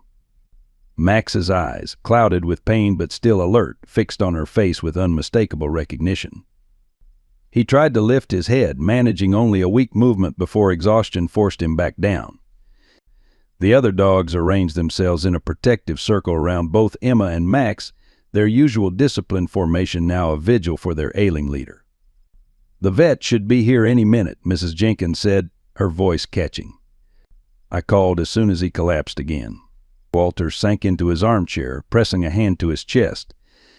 The exertion and emotion had clearly taken a toll on his already weakened heart. Margaret moved to his side, concerned, but he waved her away. "I'm fine," he insisted. "Take care of Emma and Max." Richard and Dr. Mitchell arrived moments later, followed by the training center representatives who lingered awkwardly in the doorway, clearly uncertain of their place in this intimate family crisis. "Maybe we should give them some space," Dr. Mitchell suggested quietly, noting Emma's hunched posture over her beloved dog. "This is a deeply personal moment." Before anyone could respond, the sound of tires on gravel announced another arrival, and through the window they could see a small SUV with Oak Ridge Veterinary Clinic emblazoned on the side pulling up behind Richard's car. "Thank goodness," Margaret murmured, moving to open the front door. Dr. Laura Wilson, the town's most experienced veterinarian, entered briskly, shaking rain from her coat. "I came as quickly as I could," she said, already moving toward Max. "How long has he been like this?" "He collapsed about 40 minutes ago," Mrs. Jenkins explained. "His breathing has been getting worse since then." Dr. Wilson knelt beside Emma, gently placing a hand on the girl's shoulder. "I need to examine him, Emma. Can you give me a little space?" For a moment, Emma didn't move, her fingers still buried in Max's fur. Then slowly she shifted back, though she remained within touching distance, her eyes never leaving the dog's face. The examination was brief but thorough. Dr. Wilson checked Max's heart rate, his breathing, his responses. Her expression grew increasingly grave as she worked. "The medication isn't controlling the arrhythmia," she finally said, turning to address the adults. "His heart is failing. He needs immediate specialized care more than I can provide here." "The specialist in Boston," Richard began, but Dr. Wilson shook her head. "There's no time for Boston. He needs intervention now, or he won't make it through the night." A heavy silence fell over the room, broken only by the sound of rain against the windows and Max's labored breathing. "There must be something we can do," Walter said, his voice rough with emotion. "After everything these dogs have meant to Emma, to this family." The older representative from the training center stepped forward, his professional demeanor giving way to genuine concern. "Our facility in Hartford has a veterinary specialist on staff, Dr. Patel. She's one of the best canine cardiologists on the East Coast. I can call her, have her meet us halfway." "Hartford is still 2 hours away," Dr. Wilson pointed out. "In his condition, I'm not sure Max would survive the journey." "What about airlift?" Richard suggested desperately. "There must be medical transport available." As the adults debated options, their voices rising with urgency and frustration, no one noticed Emma's subtle change in posture. She had gone very still, her eyes closed, her breathing deep, and controlled a mirror image of how her father used to center himself before a difficult training session. When she opened her eyes again, something had shifted. She rose to her feet with a new determination, moving to a small secretary desk in the corner of the living room that had once belonged to her mother. Opening the drawer, she withdrew a leather-bound journal that no one had seen before, its edges worn from frequent handling. The room fell silent as Emma returned to Max's side, the journal clutched to her chest. With deliberate movements, she opened it to reveal pages covered in neat handwriting, Caroline Phillips' distinctive script interspersed with diagrams, notes, and photographs. "What is that?" Margaret asked softly, taking a step closer. Emma held the journal out to Dr. Wilson, her small finger pointing to a specific passage on the open page. The veterinarian took it carefully, scanning the indicated section. Her expression changed from confusion to interest to cautious hope. "This is a treatment protocol," she said slowly, "for canine cardiac arrhythmia using a combination of conventional medication and herbal supplements. Well, it's quite detailed: dosages, administration methods, monitoring parameters." She looked up, her professional curiosity evident. "Did your parents develop this?" Emma nodded once, her gaze steady despite the tears that now filled her eyes. "I've never seen this approach before," Dr. Wilson continued, flipping through several pages. "It's innovative, combining Western and Eastern methodologies. But these herbs, some are quite rare. We wouldn't have them at the clinic." Emma turned to the journal, flipping several pages forward to reveal a carefully pressed leaf taped to the paper. Beneath it, Caroline had written "Garden North Corner, partial shade. Harvest midsummer for cardiac preparations." Margaret gasped softly. Caroline's medicinal garden. She maintained it for the dog's specialized nutrition. Some of those plants might still be growing. "In April?" Richard asked skeptically. "After 2 years of neglect?" "Perennials can be resilient," Mrs. Jenkins offered. And Caroline was meticulous about her gardening. Emma was already moving toward the back door, pausing only to look back at the adults with an expression that clearly asked, "Are you coming?" Outside, the rain had intensified, falling in sheets that instantly soaked anyone venturing beyond the shelter of the porch. Emma didn't hesitate, stepping directly into the downpour with Luna, Rex, Duke, Bella, and Scout forming a tight formation around her. "Emma, wait," Margaret called. "You'll catch your death out there." But Emma was already crossing the yard toward the overgrown garden that had once been Caroline's pride. The adults exchanged glances, then Richard grabbed an umbrella from the stand by the door and hurried after his niece, followed by Dr. Wilson with the journal protected inside her jacket. Walter moved to follow, but Dr. Mitchell placed a restraining hand on his arm. "Your heart," she reminded him gently. "Let Richard handle this." In the garden, Emma moved with surprising confidence through the tangled vegetation, her small hands parting wet leaves and vines as she searched for specific plants. The rain plastered her blonde hair to her head, but she seemed oblivious to the discomfort, her focus absolute. "What exactly are we looking for?" Richard called over the drumming of rain on his umbrella, which he held over Emma rather than himself. Emma pointed to the journal Dr. Wilson was carefully shielding from the downpour. The veterinarian opened it to the relevant page, squinting through rain-spattered glasses. "We need something called motherwort," she read, "and hawthorn berries, if any survive the winter." Emma nodded, then pointed toward a far corner of the garden where a trellis, now half collapsed, supported a woody vine dotted with small, dark berries. Nearby, a patch of tall plants with jagged leaves and small purple flowers had pushed through the spring soil survivors from Caroline's careful cultivation. "That's it," Dr. Wilson confirmed, comparing the plants to the journal's detailed drawings. Motherwort and hawthorn, both traditional cardiac herbs. With quick, precise movements, Emma began harvesting the plants, selecting specific leaves and berries according to some internal knowledge that seemed beyond her years. When she had gathered what appeared to be sufficient quantities, she turned back toward the house, her expression resolute despite the rain streaming down her face. Inside, the mood had shifted from despair to cautious hope. Dr. Wilson spread the harvested plants on the kitchen counter, consulting Caroline's journal as she worked. "This preparation requires precise measurements," she explained, measuring dried herbs from her medical bag to complement Emma's fresh gatherings. According to these notes, your mother had significant success with this protocol in several cases similar to Max's. Emma stood on a chair beside the veterinarian, her sodden clothes creating a puddle on the floor, her eyes never leaving Dr. Wilson's hands as she worked. The other dogs maintained their vigil in the living room with Max, whose breathing seemed slightly easier now that he was receiving supplemental oxygen from Dr. Wilson's portable tank. "I've never seen anything like this," the older representative from the training center remarked, watching the proceedings with undisguised fascination. "The journal, the garden, this child's knowledge, it's extraordinary." His younger colleague nodded in agreement. If these methods worked, they could revolutionize certain aspects of canine care. The implications for working dogs, service animals, military K9s. Richard shot him a warning look. This isn't about business opportunities right now. It's about saving Max. The men had the grace to look abashed, though their interest remained evident in the way they studied Caroline's journal whenever Dr. Wilson set it down. After what seemed an eternity but was perhaps only 40 minutes, Dr. Wilson had prepared the herbal infusion according to Caroline's instructions. Combined with a more conventional cardiac medication from her medical bag, she hoped it might stabilize Max enough for transport to a specialized facility. "We'll start with a small dose," she explained as they gathered around Max's bed. "Monitor his response, then proceed based on these parameters Caroline outlined."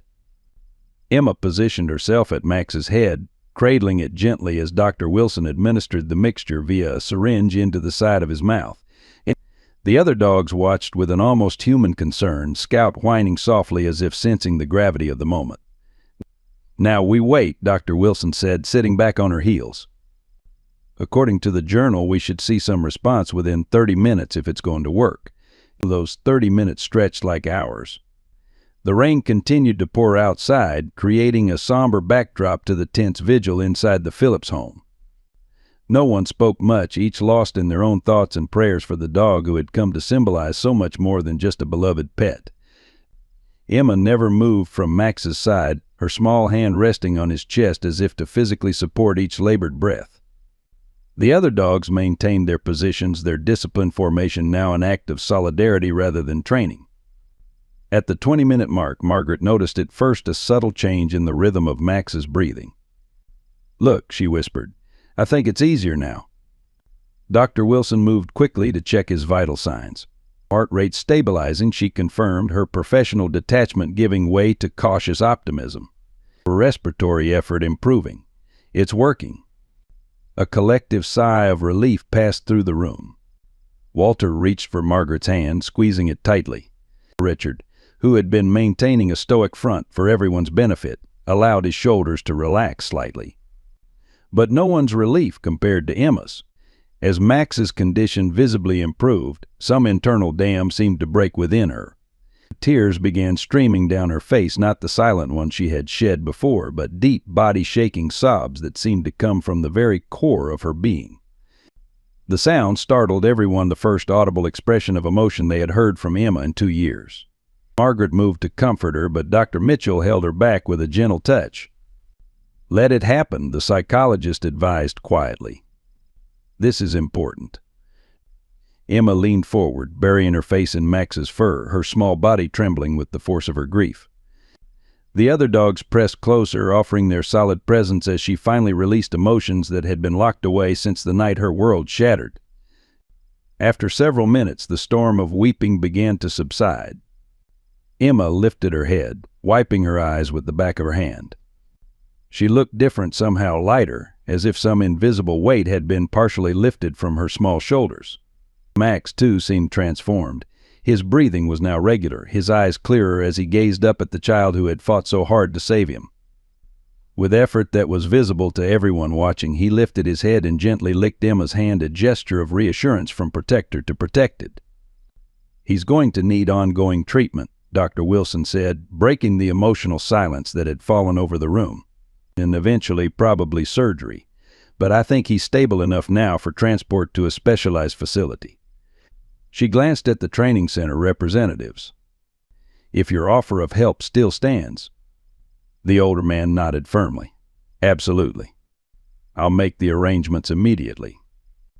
As plans began to take shape for Max's continued care, a strange calm settled over the Phillips household, not the heavy silence of grief and shock that had dominated for so long, but something lighter, more hopeful.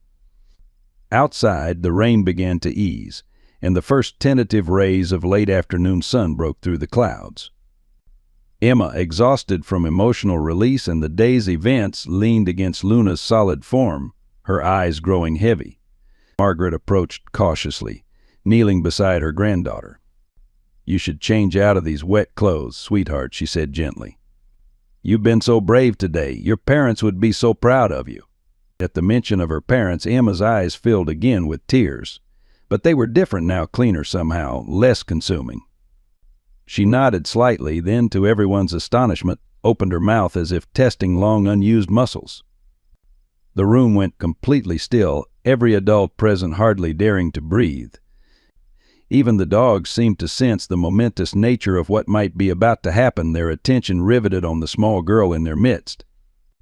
Emma swallowed hard, her throat working visibly with effort. Then, in a voice rough from disuse but unmistakably clear, she whispered a single word. "Max."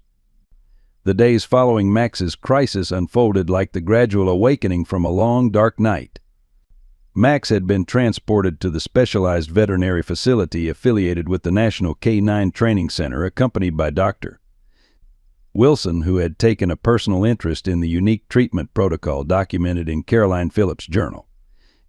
Emma had insisted on going with them, her small, determined face leaving no room for argument. After much discussion, Walter and Margaret had relented, allowing Richard to drive Emma and Luna, who refused to leave her side, into the facility while the other dogs remained at home under Mrs. Jenkins' watchful care. "We'll call as soon as we know anything," Richard had promised, helping Emma into the back seat, where Luna immediately positioned herself as a protective barrier between the child and the outside world. It was the first time since her parents' death that Emma had been separated from any of her dogs, a testament to the urgency she felt about Max's condition. The house felt strangely empty, with 3 of its usual occupants gone. Walter moved restlessly from room to room, pausing occasionally to press a hand to his chest when the persistent ache flared. Margaret busied herself with practical tasks, cleaning, organizing the papers from the fundraiser, answering the phone calls that continued to pour in from concerned neighbors and well-wishers. Rex, Duke, Bella, and Scout maintained their disciplined routines but seemed subdued, their usual alertness tinged with a watchful anxiety. "They miss her," Mrs. Jenkins observed as Duke paused yet again at the front window, his gaze fixed on the driveway as if expecting Emma's return at any moment. "Dogs understand absence better than we give them credit for." "We all miss her," Margaret replied softly. "Even though it's only been a day, the house feels, I don't know, hollow somehow." The phone rang again, the 15th call that morning. Margaret answered it with the practiced patience she had developed over the past week of media attention, but her expression quickly shifted from polite interest to stunned disbelief. "Rebecca?" she said, sinking slowly into a kitchen chair. "What do you mean, not proceeding?" "I don't understand." Walter looked up sharply from where he'd been reviewing Max's veterinary bills, his face pale with concern. "Yes, of course I'll hold," Margaret said into the receiver, covering the mouthpiece with her hand. "It's Rebecca's lawyer. Something about the charges being dropped or reduced. I can't quite follow it." The conversation that followed was brief but momentous. When Margaret finally hung up, her hands were trembling slightly, her expression a complex mixture of emotions. "The district attorney is recommending minimal charges," she explained to Walter and Mrs. Jenkins. "Community service, probation, but no jail time." She shook her head in disbelief. "Apparently several key witnesses have come forward with statements about the road conditions that night, the visibility issues. And our family, we've apparently submitted a formal request asking for leniency." "We did no such thing," Walter said, his voice sharp with surprise. "Who would have?" Their eyes met in sudden understanding. "Richard," they said in unison. "Do you think?" Margaret began. "I do," Walter confirmed, "for Emma's sake. And maybe for all of us." The realization settled over the kitchen like a physical presence, the possibility that Richard, who had been the most vocal in his anger toward Rebecca, had somehow found his way to a kind of forgiveness, or at least to the recognition that further punishment would heal nothing. The call from Richard came just after dinner, his voice tired but relieved on the speakerphone. "Max is stable," he reported. "Dr. Patel, the specialist here, is amazed by the results of Mom's treatment protocol. She says she's never seen such rapid improvement in a case this severe." "And Emma?" Margaret asked, leaning closer to the phone. "How is she holding up?" There was a pause, then Richard's voice returned, softer now. "She's different, Mom. I don't quite know how to explain it. She's still not talking much, just Max's name and a few other words to the dogs. But she's more present somehow, more engaged." Dr. Wilson asked her about the journal, about how she knew where to find the plants. And Emma actually wrote out answers, complete sentences. Walter and Margaret exchanged hopeful glances. "She's writing?" Walter clarified. "Full responses." "Yes," Richard confirmed. "Dr. Mitchell would probably say she's finding alternative ways to communicate while she works up to speaking again. But there's more." His voice took on a note of discomfort. "I need to tell you something. About Rebecca's case." Margaret smiled faintly at Walter, a silent acknowledgement of their earlier realization. "We know, Richard," her lawyer called. "The charges are being reduced." Another pause, longer this time. "I spoke with the DA," Richard admitted finally. "I told him our family had suffered enough, that more pain wouldn't bring James and Caroline back. That Emma needs to heal more than we need vengeance." "We're proud of you, son," Walter said simply. "Don't be too proud yet," Richard replied, his voice tight with emotion. "I didn't do it alone. Emma wrote a letter a full page, the most she's communicated since the accident. She asked for mercy for Lily's mother. Said losing parents was too big a hurt to give to another child." He cleared his throat. The DA was pretty moved by it. We all were. The implications of this revelation left Walter and Margaret momentarily speechless. Their granddaughter, who had been locked in silent grief for 2 years, had found her voice written, if not yet fully spoken, to advocate for compassion toward the very person responsible for her parents' death. "When are you coming home?" Mrs. Jenkins asked practically, filling the emotional silence that had fallen. "Tomorrow afternoon," Richard answered. "Max needs to stay for continued treatment and monitoring, but Dr. Patel has agreed to teach Mom the maintenance protocol so she can administer it at home during his recovery. The training center is covering all costs as part of our new partnership." The quotation marks were audible in his tone, suggesting there was more to that arrangement than he was sharing over the phone. After Richard hung up, the 3 older adults sat in contemplative silence, each processing the day's developments in their own way. For Walter and Margaret, hope had begun to bloom like a fragile spring flower after a particularly harsh winter, tentative but undeniable. "She's coming back to us," Margaret whispered, reaching for Walter's hand across the kitchen table. "Our Emma is finding her way back." The next day brought a watery sunshine that seemed fitting for the cautious optimism now pervading the Phillips household. Mrs. Jenkins arrived early with fresh baked goods and the news that the fundraiser had generated over $20,000, enough to cover Max's ongoing care and to provide a meaningful cushion for the family's finances. "The whole town's talking about nothing else," she reported, arranging muffins on a plate. "Between Emma's dogs saving Lily, Rebecca's confession, and now this miracle with Max, well, people are saying it's like something out of a movie." She lowered her voice conspiratorially. "Pastor Williams is already working it into Sunday's sermon. Something about divine orchestration and the wisdom of children." Walter smiled faintly at this, though his thoughts were elsewhere. He had been up most of the night, revisiting old memories and painful questions that had long gone asked. "Do you think she blames herself?" he asked suddenly, the question catching both women off guard. "Blames herself," Margaret repeated. "Who? For what?" Or what?" "Emma," Walter clarified. "For the accident. Children often do, you know. assume responsibility for things completely beyond their control. Dr. Mitchell, who had arrived for a scheduled session and overheard the question from the doorway, stepped into the kitchen. "It's a common response in childhood trauma," she confirmed. "Magical thinking, the belief that thoughts or actions somehow caused a tragic event.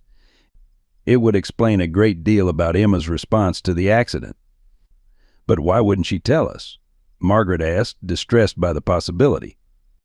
"We've always made it clear that the accident wasn't anyone's fault, at least. That's what we believed at the time." "Guilt isn't rational," Dr. Mitchell explained gently, "especially in children. And remember, Emma hasn't been telling anyone anything for 2 years. This silence has been her protection, her way of coping with feelings too big for a child to process alone." The sound of tires on gravel interrupted their conversation.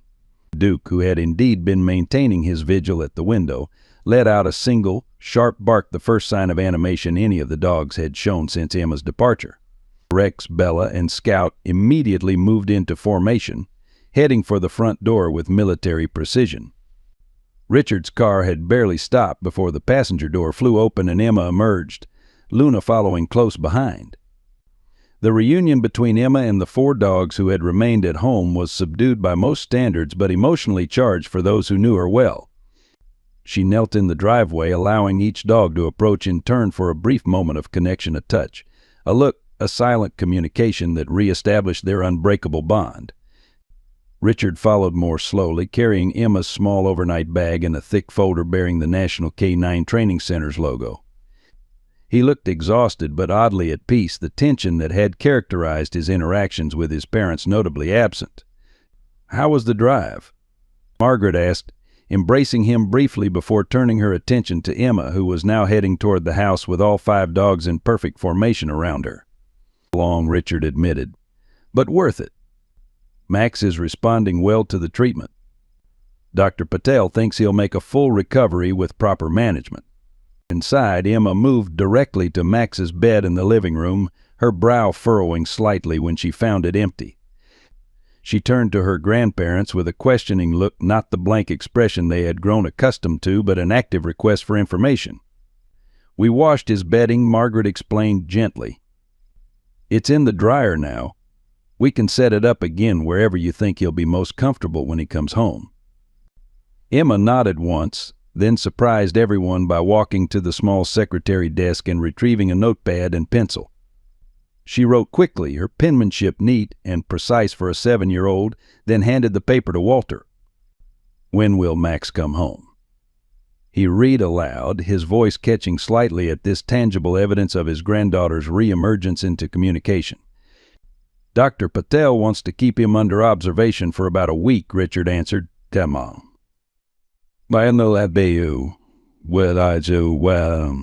Addressing Emma directly rather than speaking about her in the third person as they had all fallen into the habit of doing. "She's very impressed with him, says he has a strong will to live."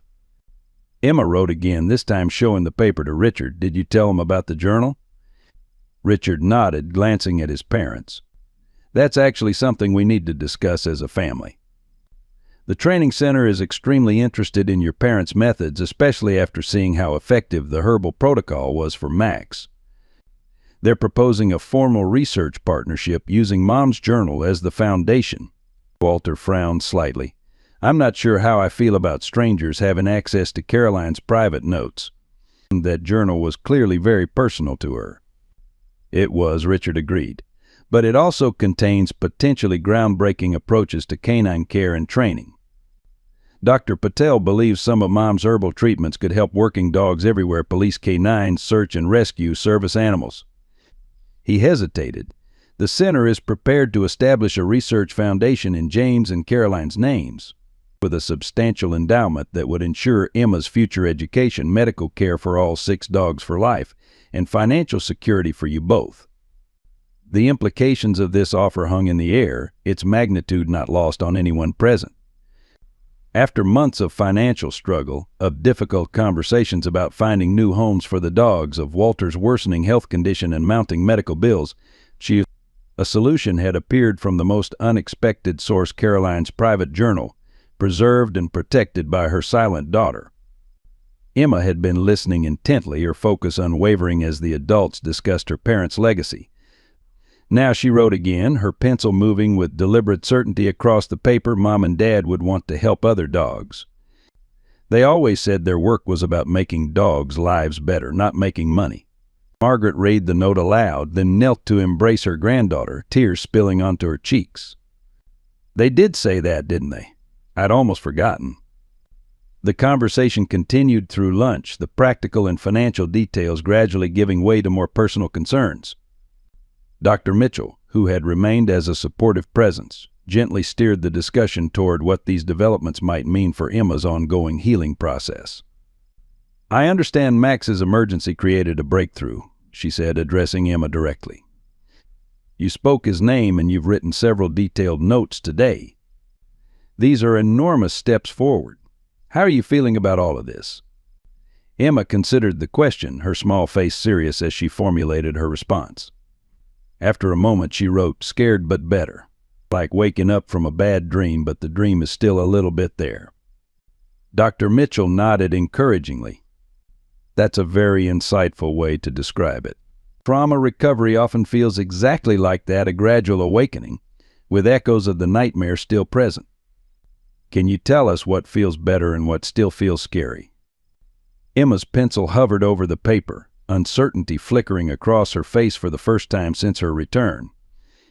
She glanced at Luna, who had positioned herself at Emma's feet, then began to write again, her letters smaller now, more hesitant. Better, Max is going to be okay. The other dogs are safe. Grandma and Grandpa won't have to worry about money so much. Uncle Richard isn't so angry anymore. She paused, then continued on a fresh line, scary talking still feels hard. I'm afraid if I say too much I'll remember everything about that night. About the phone call. Walter read this last part with a frown. Phone call? What phone call, sweetheart? Emma's hand trembled slightly as she wrote her next words. I called Daddy's cell phone right before the accident. I was supposed to be sleeping, but I had a bad dream. I asked him to come home right away. He was driving and I heard Mom tell him to watch the road. Then there was a loud noise and the phone went quiet. The revelation landed like a physical blow in the silent room. Margaret pressed a hand to her mouth, stifling a sob. Walter seemed to age before their eyes, his shoulders slumping under the weight of this new understanding. Richard stood perfectly still, his face a mask of controlled grief. Dr. Mitchell was the first to recover, her professional training allowing her to respond when the family could not. Emma, she said gently but firmly, what happened that night was not your fault. Your father chose to answer the phone while driving. That was his decision as an adult. And Rebecca Parker chose to look away from the road to tend to her baby. These were adult choices that had tragic consequences, but none of them were your responsibility. Emma's eyes filled with tears, her small body beginning to tremble as the emotions she had suppressed for 2 years finally found release. Luna pressed closer to her, offering silent comfort, while the other dogs maintained their protective positions around the room. Oh, my darling girl, Margaret whispered, moving to embrace her granddaughter. Is this why you stopped talking? Because you thought somehow it was your fault? Emma nodded, tears now streaming down her face. She picked up the pencil again, though her hand shook so badly the words were barely legible. If I hadn't called, they would still be here. Walter crossed the room despite his weakened condition, kneeling with difficulty beside Emma's chair. Listen to me, he said, his voice quavering with emotion but firm with conviction. Your parents loved you more than anything in this world. Your father answered that phone because he wanted to comfort you when you were scared. Well, that was love, Emma, just love. What happened after was a terrible accident involving many factors, none of which were your responsibility. Emma stared at him, her blue eyes wide and swimming with tears, desperately wanting to believe but clearly struggling with the weight of guilt she had carried alone for so long. Richard approached slowly, crouching down to join the family circle that had formed around Emma. You know, Ma, he said quietly, I've been angry at Rebecca Parker for 2 years. Blamed her entirely for what happened to James and Caroline. It was easier than facing all the complicated truths about that night, the rain, the dark road, the fact that James was probably distracted by your call. Yes. But also by conversation with Caroline, by the dogs in the back of the car, by a dozen other things that we'll never know about. He took a deep breath, meeting Emma's gaze directly. The truth is, sweetheart, accidents happen because life is complicated and messy and full of 1,000 small decisions that sometimes come together in tragic ways. That doesn't mean anyone deserves to carry the entire blame, not Rebecca, not your dad, and certainly not you. Something in his words seemed to reach Emma in a way the others hadn't. She stared at her uncle for a long moment, then in a voice hoarse from disuse but growing stronger with each word, whispered, "Not my fault." "Not your fault," Richard confirmed, tears now streaming down his own face. "Never your fault." Emma crumpled then, the full weight of her grief and guilt finally finding release. She cried as she hadn't allowed herself to cry since the night of the accident, deep, body-shaking sobs that seemed to come from the very center of her being. The 5 dogs moved closer, forming a protective circle around her and the family members who held her, their animal instincts understanding what their human companions were only beginning to grasp, that this pain finally expressed was the first true step toward healing. For what seemed like hours but was perhaps only minutes. They remained that way, 3 generations of the Phillips family united in grief, but also in the tentative beginnings of recovery, but surrounded by the loyal animals who had been Emma's lifeline through the darkest period of her young life. But when Emma's sobs finally began to subside, replaced by the hiccuping breaths that follow intense emotional release, she looked up at her grandparents and uncle with an expression they hadn't seen in 2 years, vulnerable, open, present in a way she hadn't been since the night her world shattered.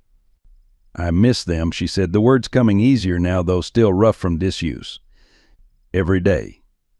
"We miss them too, sweetheart," Margaret replied, stroking Emma's hair gently.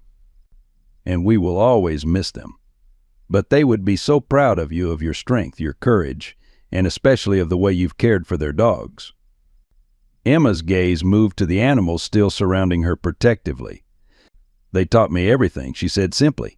"About the dogs, about plants, about—" she hesitated, searching for words that had been locked away for so long.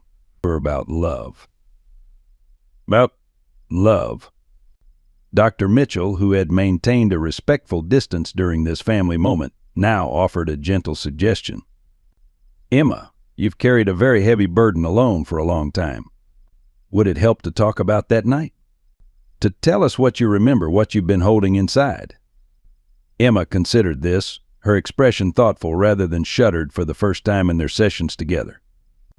After a moment she nodded slowly, her hand reaching out to rest on Luna's head as if drawing strength from the dog's steady presence. And so, in the warm afternoon light of the living room where she had spent countless silent hours, Emma Phillips began to speak. Haltingly at first, then with growing confidence she described the nightmare that had prompted her call to her father, the brief conversation they'd shared, the terrible sounds of the accident, and the devastating silence that followed. She spoke of her conviction that she had somehow caused the tragedy, of her fear that speaking might somehow make it all real in a way she couldn't bear, of her retreat into a world where only the dogs truly understood her pain. As she spoke, a weight seemed to lift from the entire household, not just from Emma, but from Walter and Margaret as well, who had carried their own guilt about not recognizing the true source of their granddaughter's silence. Even Richard, who had channeled his grief into practical matters and sometimes misdirected anger, appeared transformed by his niece's honesty, his usual business-like demeanor softened by new understanding. By the time Emma finished her account, darkness had fallen outside, and Mrs. Jenkins had quietly prepared a simple dinner that now waited in the kitchen. No one moved immediately to leave the living room, however, all sensing that something profound had shifted in their family dynamic, something that required acknowledgement before they could return to normal routines. "Thank you for telling us," Walter said finally, his voice thick with emotion, "for trusting us with the truth you've been carrying alone for so long." Emma nodded, looking exhausted but somehow lighter, as if the act of speaking had physically unburdened her. "I don't think I could have," she admitted. "Mom." "Not without Max getting sick." "Not without," she paused, considering. not without everyone helping. Her words encompassed so much the community that had rallied around them, Rebecca's confession and subsequent forgiveness, the training center's interest in her parents' work, and most of all, the unwavering presence of the 6 dogs who had been her silent companions through the darkest period of her young life. As if understanding he was being discussed, Duke approached Emma, gently placing his head on her knee in a gesture of comfort and connection. The others followed, each finding a way to touch or be near her, their disciplined formation momentarily relaxed into simple affection. "I think," Dr. Mitchell observed quietly, "we're witnessing the beginning of something remarkable here." Emma has found her voice again, but more importantly, she's beginning to release the burden of guilt she's carried for so long. She smiled gently at the child surrounded by her canine protectors. "It won't be a straight path forward, healing rarely is, but today represents an enormous breakthrough." Richard checked his watch, then looked apologetically at his parents. "I hate to break up this moment, but I promised to call Dr. Patel with an update on Emma." He turned to his niece. "Would you like to speak with her yourself? Tell her how you're doing. Maybe even say hello to Max on speakerphone." Emma's eyes widened at this suggestion, a mixture of eagerness and apprehension crossing her face. After a moment's hesitation, she nodded firmly. "I want to tell Max I'll be there soon, and that we all miss him." As Richard made the call, setting up a video connection on his tablet so Emma could actually see Max in his comfortable recovery space at the veterinary facility, Walter and Margaret exchanged a look of quiet amazement. Their granddaughter, who for 2 years had been locked in a prison of silence and self-blame, was speaking in full sentences, expressing desires, making connections to the future. The road ahead would not be easy, they all understood that. Emma would need ongoing support from Dr. Mitchell to process her trauma. The legal proceedings involving Rebecca Parker would continue to unfold, bringing potential stress and difficult emotions. Max's recovery would require careful monitoring and treatment. The partnership with the training center would involve complex negotiations and decisions about Caroline's journal and James's training methods. But for the first time since the terrible night that had shattered their family, hope felt not just possible but present a tangible force as real and solid as the loyal dogs who had never stopped believing in Emma's eventual return from the silence that had claimed her. Dawn broke over Oak Ridge with unusual clarity, the soft spring light filtering through Emma's bedroom window and casting gentle patterns across the floor where Luna lay curled at the foot of the bed. Emma had been awake for nearly an hour, watching the gradual transition from night to day, her mind unusually active after the emotional revelations of the previous evening. For the first time in 2 years, she had slept without nightmares, the crushing weight of guilt finally beginning to lift from her small shoulders. A soft knock at the door preceded Margaret's appearance, her face showing both concern and hope as she peered in at her granddaughter. "You're awake early," she observed. "How did you sleep?" Emma considered the question, still growing accustomed to the expectation of verbal response after so long in silence. "Better," she said finally, her voice gaining strength with each word she spoke. "No bad dreams." Margaret's smile was radiant as she crossed the room to sit on the edge of the bed. "That's wonderful, sweetheart. Are you hungry? I could make your favorite blueberry pancakes." Before Emma could answer, the phone rang downstairs. These calls had become so frequent over the past week that they had all grown accustomed to the interruption, but something about Walter's voice answering the sudden shift in tone from resigned politeness to sharp attention made both Emma and Margaret pause. "Yes, she's here," they heard Walter say. "May I ask what this is regarding?" A pause, then "I see." "Yes, of course. We'll be there as soon as possible." Luna, sensing the change in atmosphere, had risen to alert position, her intelligent eyes fixed on the doorway as Walter appeared, his expression a complex mixture of concern and bewilderment. "That was Officer Daniels," he explained. "He's asked that we bring Emma down to the station this morning. Rebecca Parker is there, and there's apparently been some development regarding the accident investigation." Margaret's hand tightened protectively on Emma's shoulder. Surely they don't expect Emma to make a formal statement? She's only 7, and after everything she's been through. "It's not that," Walter assured her quickly. He was quite clear that Emma isn't being questioned. There's something they need her to see, something about the accident that they think is important for her to understand. Emma had gone very still, her earlier moment of peace evaporating as memories of that terrible night threatened to resurface. Luna pressed against her side, offering silent support, and after a moment's hesitation, Emma nodded slowly. "I'll go," she said, her voice barely above a whisper. "But I want the dogs with me." An hour later, the Phillips family arrived at the small Oak Ridge police station, an unassuming brick building that most residents had little reason to visit. Richard had insisted on accompanying them, his protective instincts on high alert despite Officer Daniels' assurances that the meeting was not adversarial in nature. "I don't like this," he muttered as they approached the entrance, Emma walking between her grandparents with Luna and Rex flanking her on either side. Walter had gently explained that bringing all 6 dogs might overwhelm the small station, and Emma had reluctantly agreed to leave Duke, Bella, and Scout at home with Mrs. Jenkins. They should have explained more clearly what this is about before asking Emma to come in. Officer Daniels met them in the lobby, his kind face solemn as he greeted each family member. "Thank you for coming," he said, kneeling slightly to address Emma directly. "I know this isn't easy, but I think what we have to show you might be very important for your healing process." He led them to a small conference room where Rebecca Parker already waited, her face pale and drawn from the emotional strain of recent events. Beside her sat a middle-aged man in a sheriff's uniform that marked him as being from the neighboring county where the accident had occurred.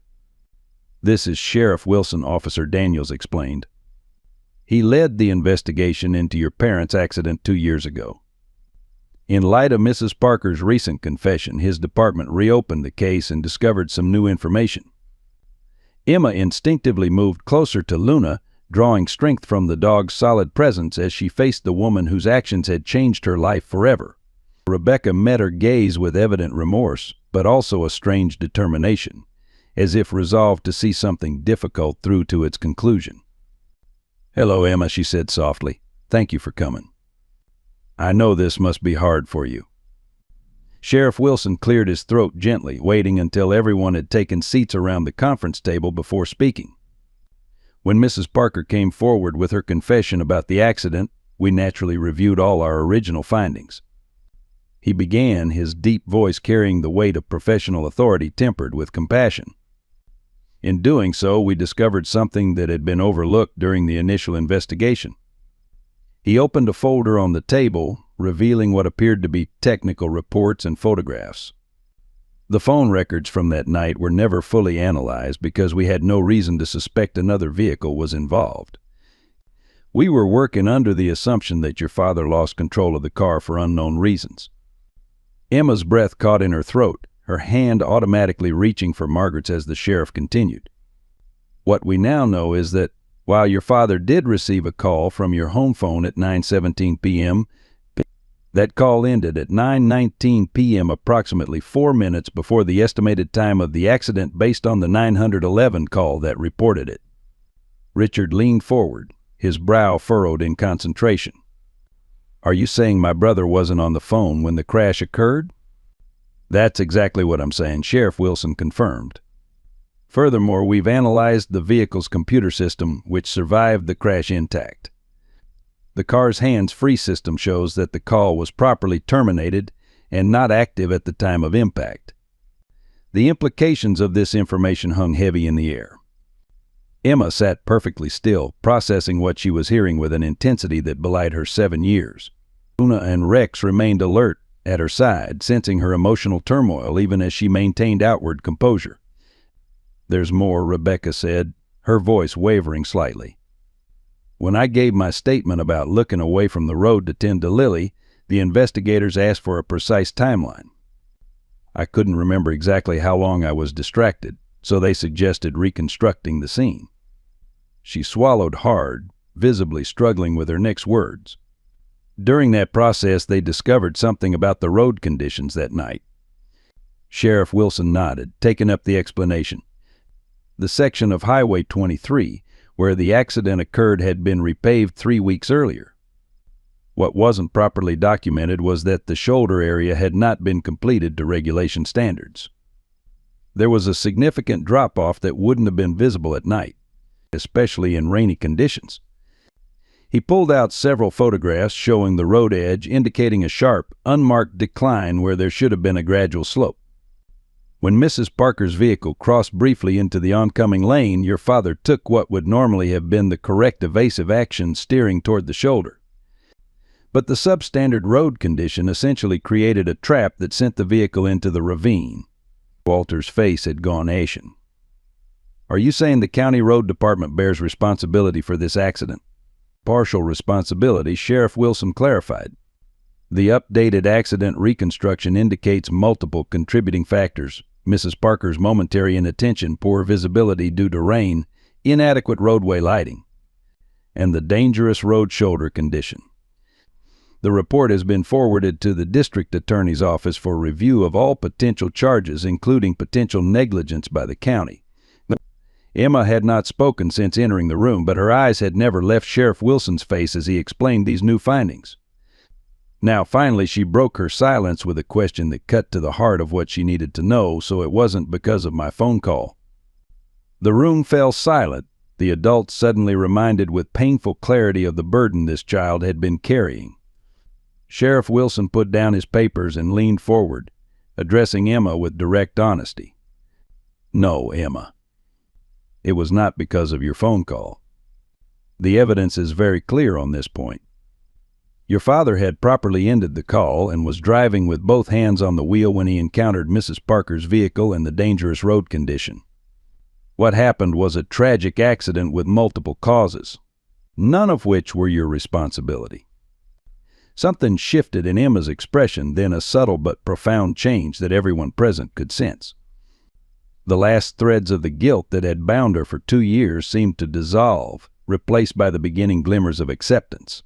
Rebecca, who had been watching Emma closely, spoke again, her voice stronger now. "When they told me about the road condition and the timing of your call, I realized we've both been carrying blame that wasn't entirely ours to bear. I was wrong to drive away that night, wrong to keep silent for so long, and I'll live with that forever. But I think we've both been punishing ourselves for things that were beyond our control." Emma considered this, her small face solemn with the weight of understanding far beyond her years. Luna pressed closer, offering silent comfort as her young charge navigated these turbulent, emotional waters. "My dad was a good driver," she said, finally, the words coming more easily now that she had begun to reclaim her voice. "Mom always said he was too careful. He checked everything twice." "He was an excellent driver," Richard confirmed, his own eyes bright with unshed tears. "One of the most cautious people I knew." Officer Daniels, who had remained quiet throughout the explanation, now spoke. "The reason we wanted you to hear this in person, Emma, is because we understand from Dr. Mitchell that you've been carrying a heavy burden of guilt about that night. We felt it was important for you to know the truth, the whole truth about what happened." Emma nodded slowly, absorbing this information with the same intense focus she applied to training her dogs. After a long moment, she turned to Rebecca, meeting the woman's anxious gaze directly. "It wasn't all your fault either," she said, the simple statement carrying the weight of hard-won wisdom. "Bad things just happen sometimes." Rebecca's composure broke at these words, tears spilling down her cheeks as she reached tentatively across the table, not quite touching Emma but offering a gesture of connection. "Thank you," she whispered. "I can't undo what happened, but I want you to know I'll spend the rest of my life trying to make amends to you, to your family, and to James and Caroline's memory." The meeting concluded shortly thereafter, Sheriff Wilson providing Walter and Richard with copies of the updated accident report and his contact information for any follow-up questions. As they prepared to leave, Officer Daniels approached Emma once more, kneeling to her level. "Your parents were very respected in this community," he said gently. "And from what I've seen of how you handle those dogs, you've inherited their special gift. I think they would be incredibly proud of you, Emma. Not just for your bravery with the dogs, but for your courage in facing all of this." Outside the police station, Emma paused on the steps, looking up at the clear spring sky with an expression of newfound peace. Luna and Rex remained at her side, their alert postures relaxing slightly as they sensed the change in their young handler's emotional state. "I want to go see Max," she said suddenly, turning to her grandparents and uncle. "Can we drive to the veterinary center today?" The adults exchanged surprised glances at this unexpected request. "It's quite a long drive, sweetheart," Margaret began cautiously. "We were planning to visit this weekend." "I need to tell him," Emma interrupted with uncharacteristic firmness, "about what we learned today. He was their dog first. He deserves to know it wasn't my fault." Her voice caught slightly on these last words, still unfamiliar after so long accepting blame. Richard stepped forward, car keys already in hand. "I'll take you," he offered. "We can be there by lunchtime if we leave now." Walter nodded in agreement, recognizing the importance of this moment in Emma's healing journey. "We'll call ahead to let them know you're coming. And we'll make sure Duke, Bella, and Scout are well cared for until you return." The drive to the veterinary center attached to the National K9 Training Center took just over 2 hours, but Emma remained alert and engaged throughout, watching the changing landscape with new awareness. Where once she had retreated into herself during car journeys, now she pointed out interesting sights to Luna, who sat regally beside her in the back seat, occasionally asking Richard questions about the facilities they were heading to or the treatment Max was receiving. "You seem different today," Richard observed carefully, catching her eye in the rearview mirror. "More present." Emma considered this assessment with characteristic thoroughness. "I feel different," she admitted, "like I've been underwater for a long time and now I can breathe again." Richard nodded, understanding the profound transformation that was occurring in his niece. "That's a good way to describe it." When they arrived at the center, Dr. Patel greeted them personally, her professional demeanor warming as she recognized Emma. "Max has been asking for you," she said, smiling at the child. "Well, not in so many words, but he perks up every time we mention your name." She led them through the state-of-the-art facility to a comfortable recovery room where Max rested on a large cushioned bed. The elderly German shepherd looked markedly improved from his critical condition just days earlier, his eyes clearer, his breathing easier, though still showing signs of his age and recent illness. At the sight of Emma, Max attempted to rise, his tail wagging weakly. Emma rushed forward, dropping to her knees beside him and gently restraining him from overexerting himself. "Stay, Max," she commanded softly. "It's okay. I'm here now." Luna approached more cautiously, exchanging signals with the older dog in their silent canine language before settling nearby, maintaining her protective watch over Emma while respecting Max's territory. Dr. Patel observed this interaction with professional interest. "The bond between these animals and your niece is remarkable," she commented to Richard. "In my 20 years of veterinary practice, I've never seen anything quite like it." Richard nodded, watching as Emma leaned close to Max, whispering something in the dog's ear that made his tail thump weakly against the cushion. "It goes beyond training," he said. "James and Caroline always said certain handlers had a gift and ability to connect with animals on a deeper level. Emma has it, maybe even more strongly than they did.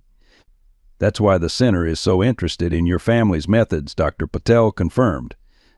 "The results speak for themselves, as we saw with the lake rescue, combined with Caroline's innovative approach to canine healthcare." She gestured toward Max. "His recovery has been remarkable. That herbal protocol, used alongside conventional treatment, has accelerated his healing beyond our expectations." While they spoke, Emma continued her quiet communion with Max, one hand gently stroking his graying muzzle while the other maintained light contact with Luna, as if drawing strength from both connections. Her expression was solemn, but no longer burdened by the devastating guilt she had carried for so long. "I have something to tell you," she was saying to Max, her voice just loud enough for Richard to overhear. "About Mom and Dad, about the accident. It wasn't because of my call, Max. The police told us today. Dad had already hung up the phone. And there was something wrong with the road." Her voice caught slightly. "It wasn't my fault. And it wasn't really the other lady's fault either. It was just a terrible accident." Max's intelligent eyes remained fixed on Emma's face, his expression seeming to convey understanding beyond what most would attribute to an animal. He shifted slightly, positioning his head to rest against her knee in a gesture of comfort and connection. I think I can talk about them now, Emma continued, her voice growing stronger. About Mom and Dad, about the things they taught us. I want to help with their work, with the journal, with making sure other dogs are helped by what they knew. She looked up at Luna, including her in this intimate conversation. I think that's what they would want us to do. All of us together. As if in response, Luna moved closer, pressing her solid warmth against Emma's side while maintaining respectful distance from Max. The choreography between the three of them, child and two dogs, demonstrated a level of communication and mutual understanding that transcended conventional training.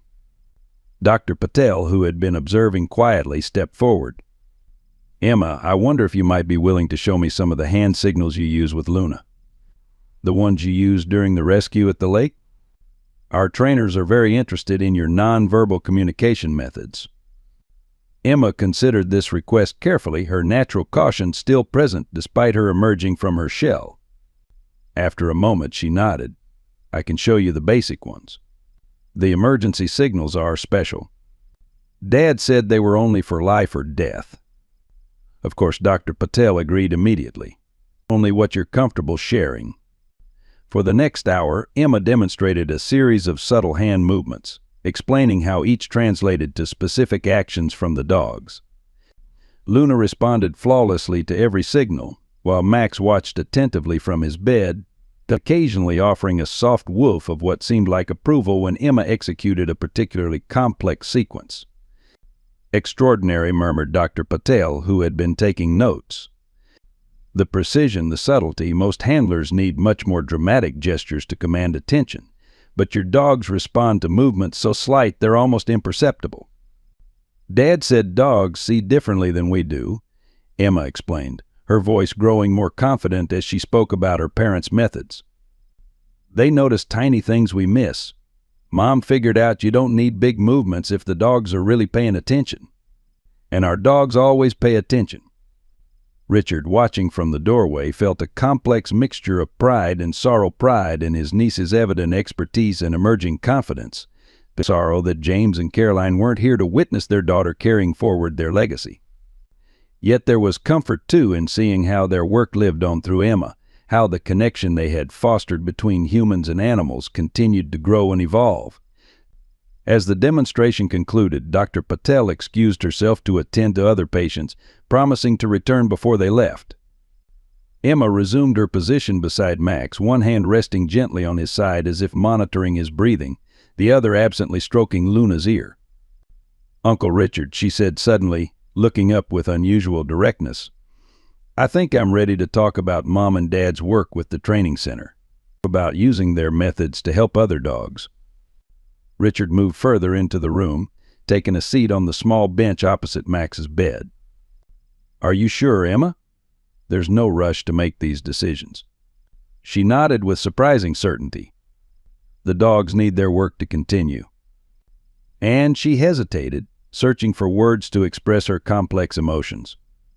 I think it might help me feel closer to them, or remember them by doing the things they taught me. Richard studied his niece's face, seeing in it echoes of both his brother and sister-in-law James's thoughtful determination, Caroline's compassionate intelligence. Your grandparents and I will support whatever you decide, he said finally. But remember, you're still a child, Emma. You don't have to carry all this responsibility alone. I'm not alone, Emma replied simply, gesturing to the dogs beside her. I have 'em. And now I have you and Grandma and Grandpa too. I really have you, not just. She struggled to express the difference between her current connection to her family and the distant, isolated existence she had maintained for 2 years. Not just physically present, but emotionally connected, Richard supplied gently. Yes, Emma agreed, relief evident in her expression at being understood. That's it exactly.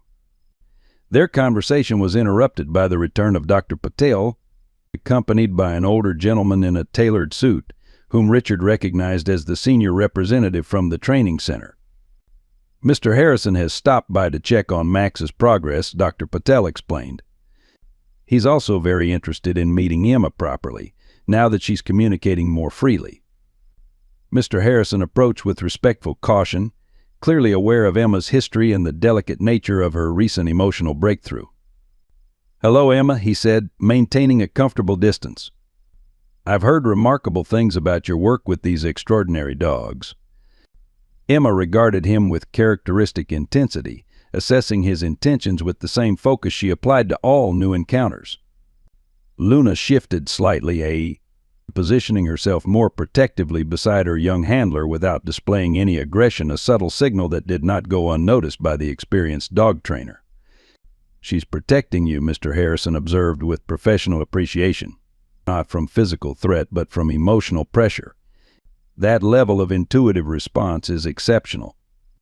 Emma nodded, relaxing slightly at his evident understanding. "They always know what I need," she said simply. "Sometimes before I do." "That's precisely why we're so interested in your parents' methods," Mr. Harrison explained, carefully taking a seat at a respectful distance. "Most training facilities focus primarily on obedience and task performance. Your parents developed something that goes beyond that, a true partnership between human and K9 that enhances the natural intuitive abilities of the dogs rather than simply directing them." He glanced at Max, who was watching the conversation with alert interest despite his weakened condition. The rescue at the lake demonstrated capabilities that most trained rescue dogs would require extensive verbal commands and direction to accomplish. Your dogs acted as a coordinated team based solely on your nonverbal cues. That kind of capability could revolutionize search and rescue operations, service animal training, therapy dog programs. Emma absorbed this assessment thoughtfully, her hand never leaving Max's side as if drawing strength from the connection.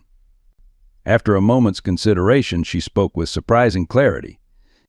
"Mom and Dad always said dogs can do more than most people think. They just need humans who understand how to listen to them." Mr. Harrison nodded, genuine respect evident in his expression. "That philosophy is precisely what we hope to preserve and develop through our proposed partnership. Your mother's journal contains insights that could benefit working dogs worldwide." "And Max?" Emma asked, returning to her most immediate concern. "You'll help him get better?" "Absolutely," Mr. Harrison confirmed. "Dr. Patel will continue supervising his treatment, incorporating your mother's protocols alongside conventional care. We're committed to giving him the best possible chance at recovery, regardless of any formal arrangement with your family." Emma seemed satisfied with this answer, turning her attention back to the elderly dog who had been her stalwart protector through the darkest period of her young life. "He needs to come home soon," she said, not a question but a statement of fact. "He misses the others, and they miss him." Dr. Patel exchanged glances with Mr. Harrison before addressing Emma directly. "His condition has stabilized significantly. With proper home care, regular checkups, I believe he could return home within the week. We would need to train your grandmother on administering his medications and monitoring his heart rate." Emma's face brightened at this news, the first genuine smile in years transforming her solemn features. "Did you hear that, Max? You can come home soon." The elderly dog's tail thumped weakly against the cushion, his intelligent eyes never leaving Emma's face. Despite his weakened condition, the bond between them remained palpable, a connection forged through shared grief and mutual protection that transcended ordinary understanding. As they prepared to leave later that afternoon, promising Max they would return soon to bring him home, Emma paused in the doorway for one last look at the loyal guardian who had stood by her through everything. The elderly dog lifted his head slightly, meeting her gaze with unwavering devotion. "We're going to be okay now," Emma told him softly. "All of us." The drive home was quieter, Emma processing all that had happened over the past several days: the dramatic lake rescue, Max's health crisis, Rebecca's confession, and now the revelations about the accident that had freed her from the crushing guilt she had carried for so long. "Uncle Richard," she said suddenly as they neared Oak Ridge, breaking a long, comfortable silence, "what will happen to Mrs. Parker now? Will she still go to jail?" Richard considered his answer carefully, aware of the complex emotions involved. "The new information about the accident changes things legally. The district attorney will probably reduce the charges significantly in light of the road condition issue and other contributing factors. She'll likely face probation, community service, perhaps some fines, but probably not prison time. Emma nodded, absorbing this information. That's good, she said finally, for Lily. She needs her mom. Richard glanced at his niece in the rearview mirror, struck once again by the wisdom beyond her years. That's very generous of you, Emma. It's not being generous, Emma corrected with simple honesty. It's just, I know what it's like to lose your parents. I wouldn't want anyone else to feel that way if they don't have to. The truth of this statement hung in the air between them, profound, heartbreaking, yet somehow hopeful in its empathy. Luna pressed closer to Emma in the back seat, offering silent comfort, as always, and Emma leaned against the dog's solid warmth, drawing strength from the connection that had sustained her through her darkest days. As they turned onto the familiar road leading to the Phillips home, Emma straightened, her expression shifting from introspection to something approaching anticipation. The others will want to know about Max, she said, and about what the sheriff told us. Richard nodded, understanding that Emma was referring not to her grandparents but to the remaining 4 German shepherds waiting at home. They've been worried about both of you, he agreed, accepting without question Emma's attribution of complex emotions to the dogs. When they pulled into the driveway, Duke, Bella, and Scout were already at the front window, alerted to their approach by some sixth sense that seemed to connect the pack even across distances. Rex, who had accompanied them to the veterinary center, shifted in the back seat, clearly eager to rejoin his companions. Walter and Margaret emerged onto the porch as Richard parked the car, their anxious expressions giving way to relief at the sight of Emma's calm demeanor. Before they could speak, Emma was out of the back seat, Luna and Rex falling into position beside her as she approached her grandparents with new purpose in her stride. Max is coming home next week, she announced without preamble. And I want to help with Mom and Dad's training program at the center. I think it's the right thing to do. Walter and Margaret exchanged glances, momentarily taken aback by both the substance of Emma's declaration and the confident way she delivered it, so different from the silent, withdrawn child of the past 2 years. Well, Walter said finally, a smile spreading across his weathered face, it seems you've made some important decisions today. Emma nodded, then did something that startled them all. She stepped forward and hugged her grandfather, an initiative of physical affection she had not shown since before the accident. The sheriff said it wasn't my fault, she whispered against his chest. Any of it.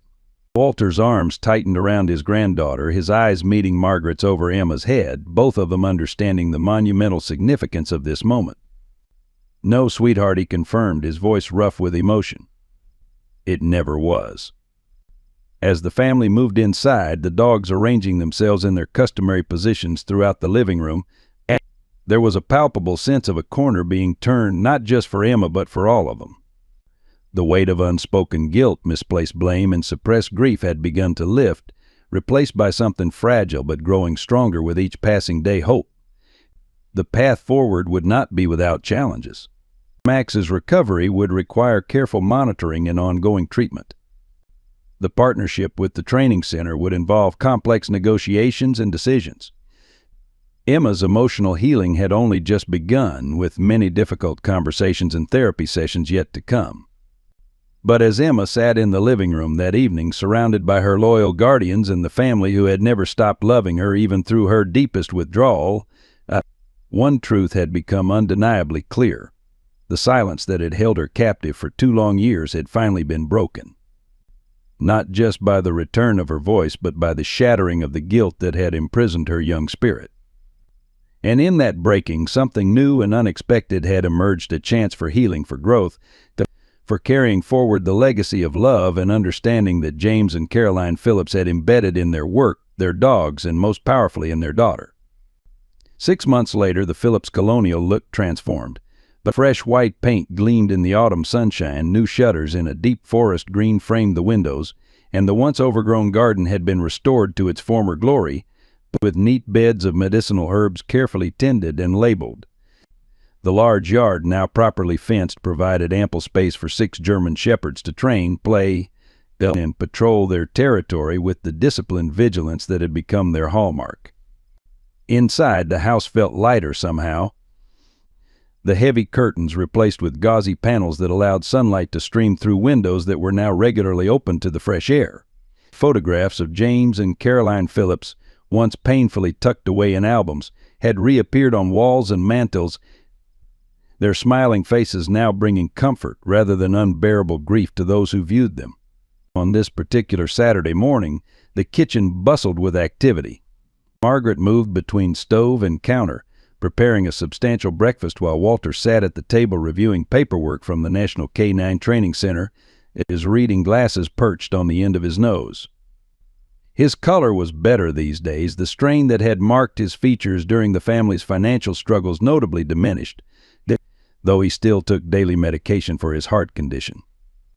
"The quarterly report looks promising," he remarked, shuffling through the documents. "The center has implemented Caroline's herbal protocols for 15 working dogs with cardiac issues, and the results are impressive." Margaret nodded, flipping pancakes with practiced ease. "Dr. Patel called yesterday while you were at physical therapy. She wants to discuss expanding the program to include preventative care for aging K9 officers." She glanced at the clock. Emma should be finishing up her morning session soon. Richard said he'd have her back by 10. As if summoned by her name, the sound of tires on gravel announced their arrival. Through the kitchen window, Margaret could see Richard's car pulling up, followed by a van bearing the National K9 Training Center logo. Emma emerged from the passenger seat, looking remarkably different from the silent, withdrawn child of 6 months ago. At 8 years old now, she stood taller, her posture confident as she directed all 6 dogs out of the van with subtle hand signals. Max, fully recovered, though moving with the dignified caution of his advanced age, took his customary position at her right side. The others formed a perfect semicircle around her as she approached the house, their disciplined formation no less impressive for having become a familiar sight in Oak Ridge. "How was the demonstration?" Margaret asked as Emma entered the kitchen, the dogs dispersing to their various stations throughout the downstairs rooms with the exception of Max, who remained faithfully at Emma's side. "Really good," Emma replied, her voice clear and assured. "Mr. Harrison said the police department representatives were impressed. They want to implement Dad's silent command system for their K9 units." She accepted a glass of orange juice from her grandmother with a smile. "One officer said it could change how they handle hostage situations, since the dogs can act without verbal commands that might alert suspects." Richard entered behind her, carrying a leather-bound notebook similar to Caroline's journal but newer, its pages filled with Emma's careful handwriting observations, training notes, and modifications to her parents' methods that she had developed over the past months. "Your granddaughter was the star of the show," he told Walter and Margaret, ruffling Emma's hair affectionately. The way she handled that search and rescue scenario with Luna and Rex had the tactical team practically taking notes. Emma ducked away from his hand with mock annoyance, though her smile remained. "I just showed them what Mom and Dad taught me," she said, a familiar modesty in her tone. The dogs did all the real work. These Saturday demonstrations had become a regular part of their new routine, a carefully structured arrangement that balanced Emma's involvement with the training center against Dr. Mitchell's insistence that she maintain normal childhood activities and appropriate therapeutic support. 3 days a week, Emma attended the local elementary school, where she was gradually rebuilding social connections with classmates. Twice weekly she still met with Dr. Mitchell, working through the lingering emotional impact of her parents' death and her 2 years of silence. And on Saturdays, Richard would drive her to the training center's regional facility, where she worked with professional handlers, demonstrating her parents' methods and helping to document the silent command system that had proven so effective during the lake rescue. "Mrs. Jenkins called while you were out," Margaret said, setting a plate of pancakes on the table. "The church fundraiser for the K9 Officer Support Program is all set for next weekend. She wants to know if you'll bring the dogs for a demonstration." Emma nodded thoughtfully, taking her seat at the table. "I think so, but not all 6. Maybe just Max, Luna, and Rex." Too many people make Scout nervous. Her consideration for the individual temperaments of each dog was characteristic of the nuanced understanding she had inherited from her parents and may develop further during her own journey. Walter folded the paperwork and set it aside, his expression growing more serious. "Rebecca Parker called too," he said carefully, watching Emma's reaction. "Lily has been asking to see you and the dogs again. Rebecca wanted to know if that would be all right." Emma's relationship with Rebecca and Lily Parker had evolved into something none of them could have anticipated in the immediate aftermath of the lake rescue and subsequent revelations. The initial awkwardness had gradually given way to a cautious connection, particularly between Emma and Lily, who at almost 4 years old had developed an intense fascination with the German shepherds who had saved her life. "I think that would be okay," Emma said after a moment's consideration. "Maybe they could come on Wednesday after my session with Dr. Mitchell? We could let Lily help with the early evening feeding routine." She glanced at Max, who had settled at her feet beneath the table. "Max likes Lily. He's gentle with her." Richard, who had initially been the most resistant to any ongoing contact with Rebecca, nodded his approval. "That sounds like a good plan. I'll be here Wednesday anyway to go over the contract revisions with the center's legal team." The legal and financial arrangements with the National K9 Training Center had evolved significantly from the original proposal. Rather than simply purchasing the rights to James and Caroline's methods, the center had established the Phillips K9 Training Foundation, with Emma as the principal beneficiary and Walter, Margaret, and Richard as trustees until her majority. The foundation oversaw the implementation of the training protocols, maintained control of Caroline's medical discoveries, and directed a portion of all proceeds to a scholarship fund for children who had lost parents in accidents. Rebecca Parker, sentenced to 3 years probation and 500 hours of community service, had become the foundation's most dedicated volunteer, handling administrative duties and coordinating public education programs about road safety. Her genuine remorse and commitment to honoring James and Caroline's legacy had gradually earned her a measure of forgiveness from the Phillips family, though the relationship remained complex and sometimes difficult.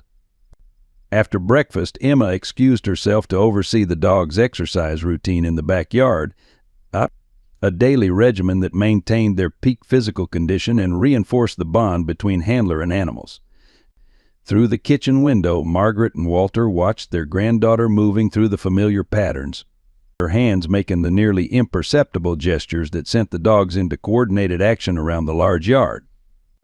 "Sometimes I still can't believe how far she's come," Margaret said softly, leaning against her husband's shoulder. "Remember how we worried we might never hear her voice again?" Walter nodded, wrapping an arm around his wife's waist. James and Caroline would be so proud of her. Not just for continuing their work, but for finding her way back from such darkness. In the yard, Emma had paused in her routine, kneeling to examine something in one of the herb beds with Max and Luna attentively watching her discovery. The autumn sunlight caught her blonde hair, creating a momentary halo effect that reminded Walter painfully of his son's wife, Caroline, who had knelt in that same garden with that same focused expression countless times. She looked so much like them both sometimes, he observed. James's determination, Caroline's compassion, and her own strength, Margaret added. Something entirely Emma's. Richard joined them at the window, coffee mug in hand. "The center's board of directors is unanimously supporting the expansion of the program into service dog training for children with special needs," he reported. "They want Emma's input on matching dog temperaments to specific children's requirements." "Is that appropriate?" Walter asked, his protective instincts still strong despite Emma's remarkable progress. "She's only 8. Richard smiled slightly. "I asked Dr. Mitchell the same question. She believes the responsibility, carefully managed, is actually therapeutic for Emma. It gives purpose to her loss, allows her to transform her pain into something that helps others." He watched his niece demonstrating a particularly complex maneuver with Scout, the most sensitive of the 6 dogs. Besides, she has an instinctive understanding of these animals that most professional trainers twice her age can't match. Outside, Emma had completed the exercise routine and was now sitting cross-legged in the grass, all 6 dogs arranged around her in a protective circle that had become their default formation. From her pocket, she withdrew Caroline's journal, the original, not the copies that had been made for the training center's research, and began to read aloud to the attentive animals, her finger tracing her mother's handwriting as she shared passages about canine behavior and healing techniques.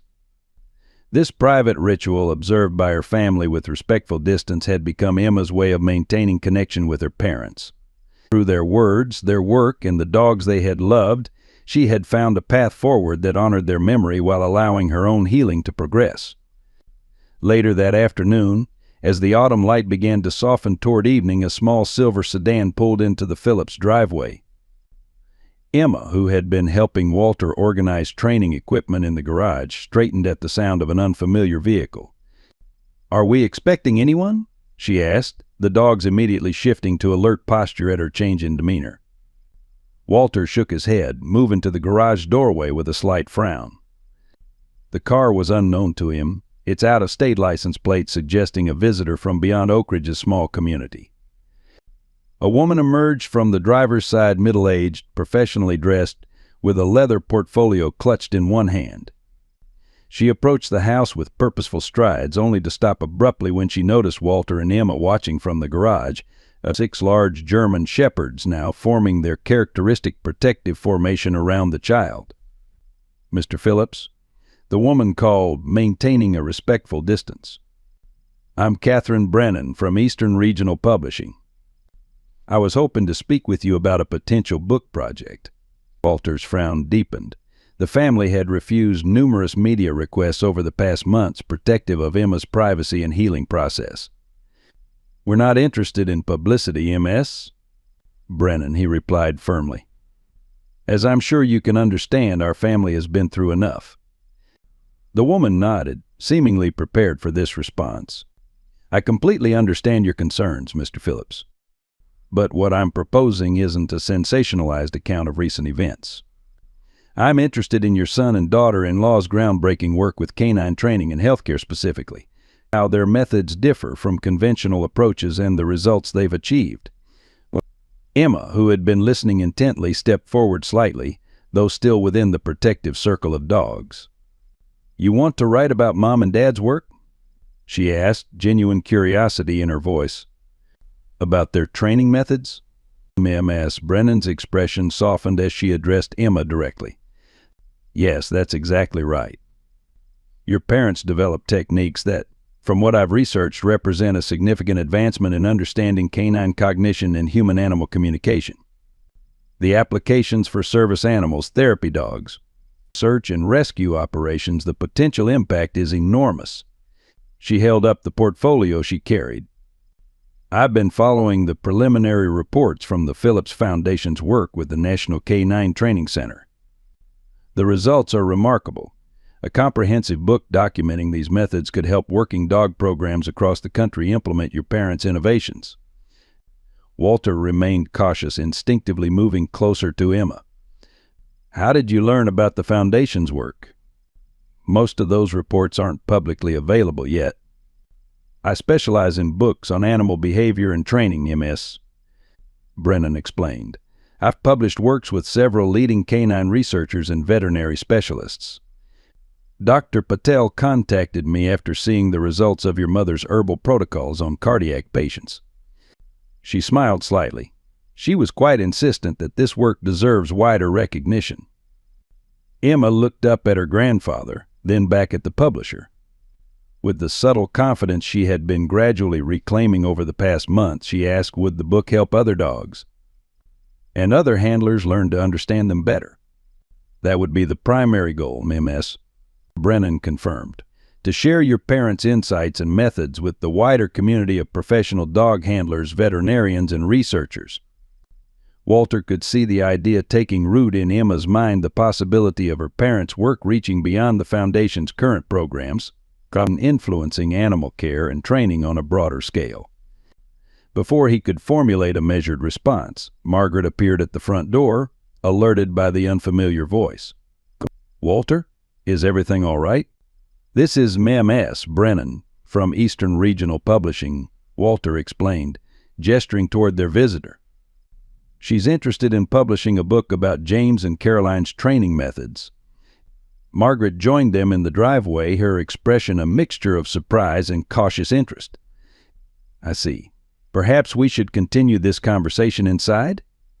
It's getting chilly out here. The invitation, though prompted partly by Margaret's unfailing courtesy, represented a significant shift from the family's previous stance toward outside interest in their story. As they moved toward the house, Emma signaled the dogs to stand down from their protective formation, though Max and Luna remained close by her side as always. Inside, over cups of tea in the living room, MS. Brennan outlined her vision for the book in greater detail, a comprehensive guide to James and Caroline's innovative techniques, supported by case studies from the Foundation's work, with scientific validation from veterinary experts like Dr. Patel. We would want to focus primarily on the methods themselves, she emphasized, clearly sensitive to the family's privacy concerns. The personal story would provide context, but this would be fundamentally a professional resource, not a human interest piece. Walter and Margaret listened attentively, occasionally exchanging glances that communicated their thoughts without words, a habit of long marriage. Emma sat between them on the sofa, unusually still as she absorbed the publisher's proposal, her hand resting lightly on Max's head where he lay at her feet. Who would write it? Emma asked suddenly, breaking a brief silence. This book about Mom and Dad's work? M.S. Brennan smiled at the perceptive question. Ideally, we'd want a collaborative approach. A professional writer with expertise in canine behavior would work closely with your family and the Foundation staff to ensure technical accuracy. But the voice, the perspective that would need to come from those who truly understand these methods from the inside. She hesitated, then added carefully, your input would be invaluable, Emma. No one understands your parents' approach to these dogs better than you do.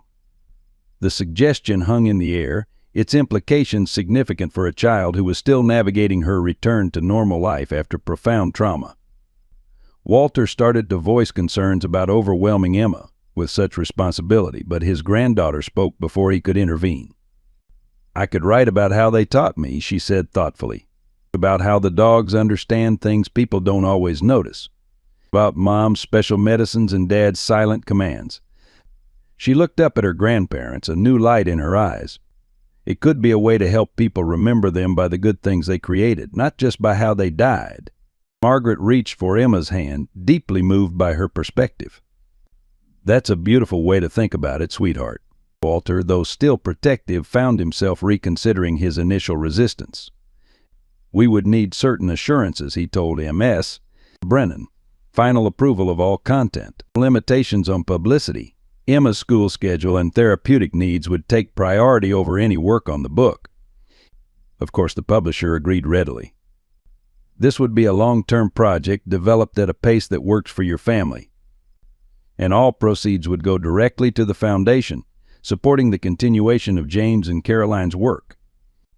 Richard arrived as they were discussing potential timelines, but his surprise at finding a publisher in their living room quickly giving way to professional interest in the legal and financial aspects of the proposal. As former executor of his brother's estate and current trustee for Emma's interests, he had questions about copyright, royalties, and control of intellectual property that M.S. Brennan seemed well prepared to address.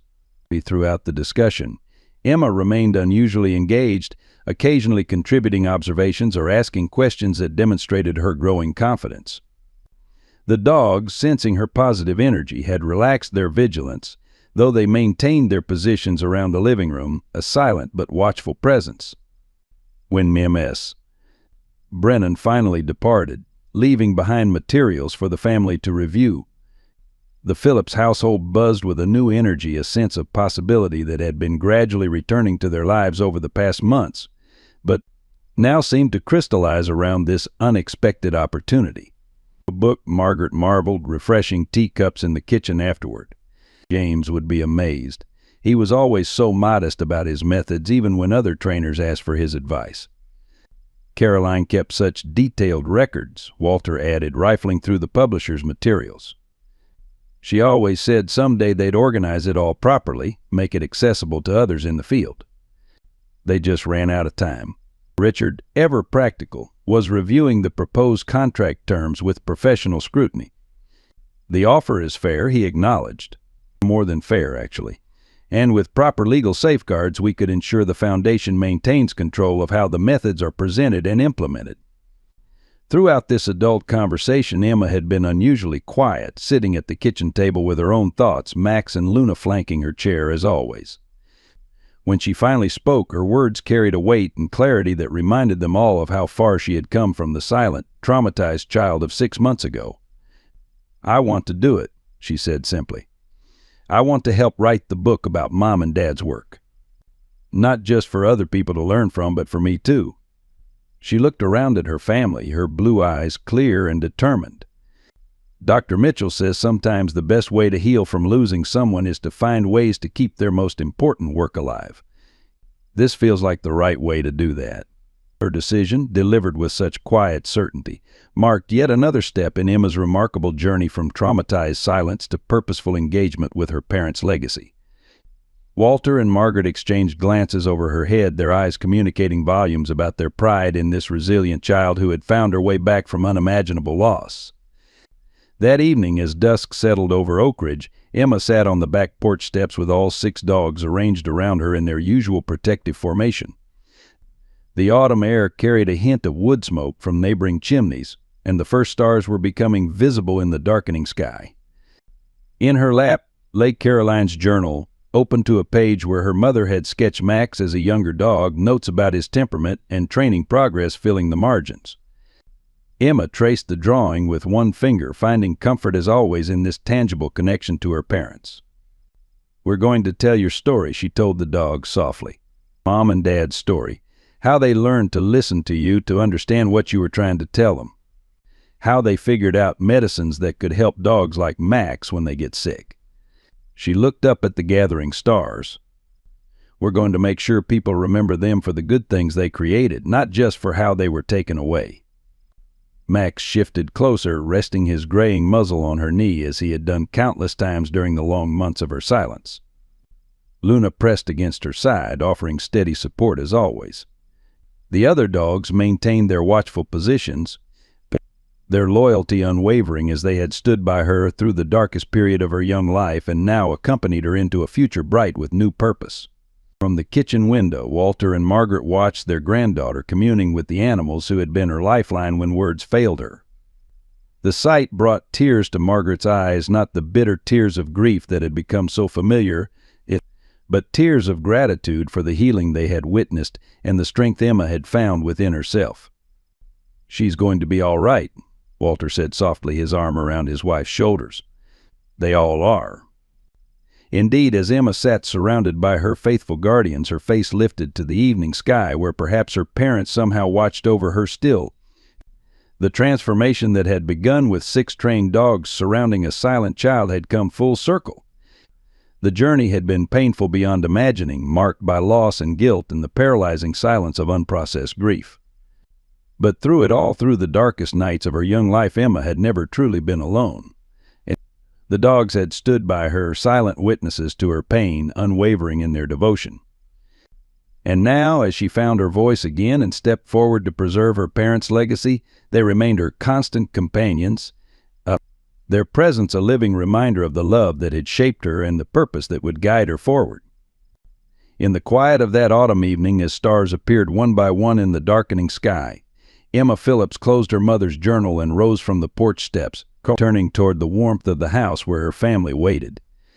The 6 German shepherds moved with her in perfect synchronization, their disciplined formation now a symbol not of protection for a wounded child but of strength for a girl finding her way forward. "Come on," she told them softly, her voice clear and certain in the gathering dusk. "Let's go home." "Wait me." And together, the resilient child and her loyal guardians, they walked toward the light. I hope you enjoyed today's story. Subscribe to the channel so you don't miss more stories like this. Leave a like and comment below what you thought of the story. See you in the next video.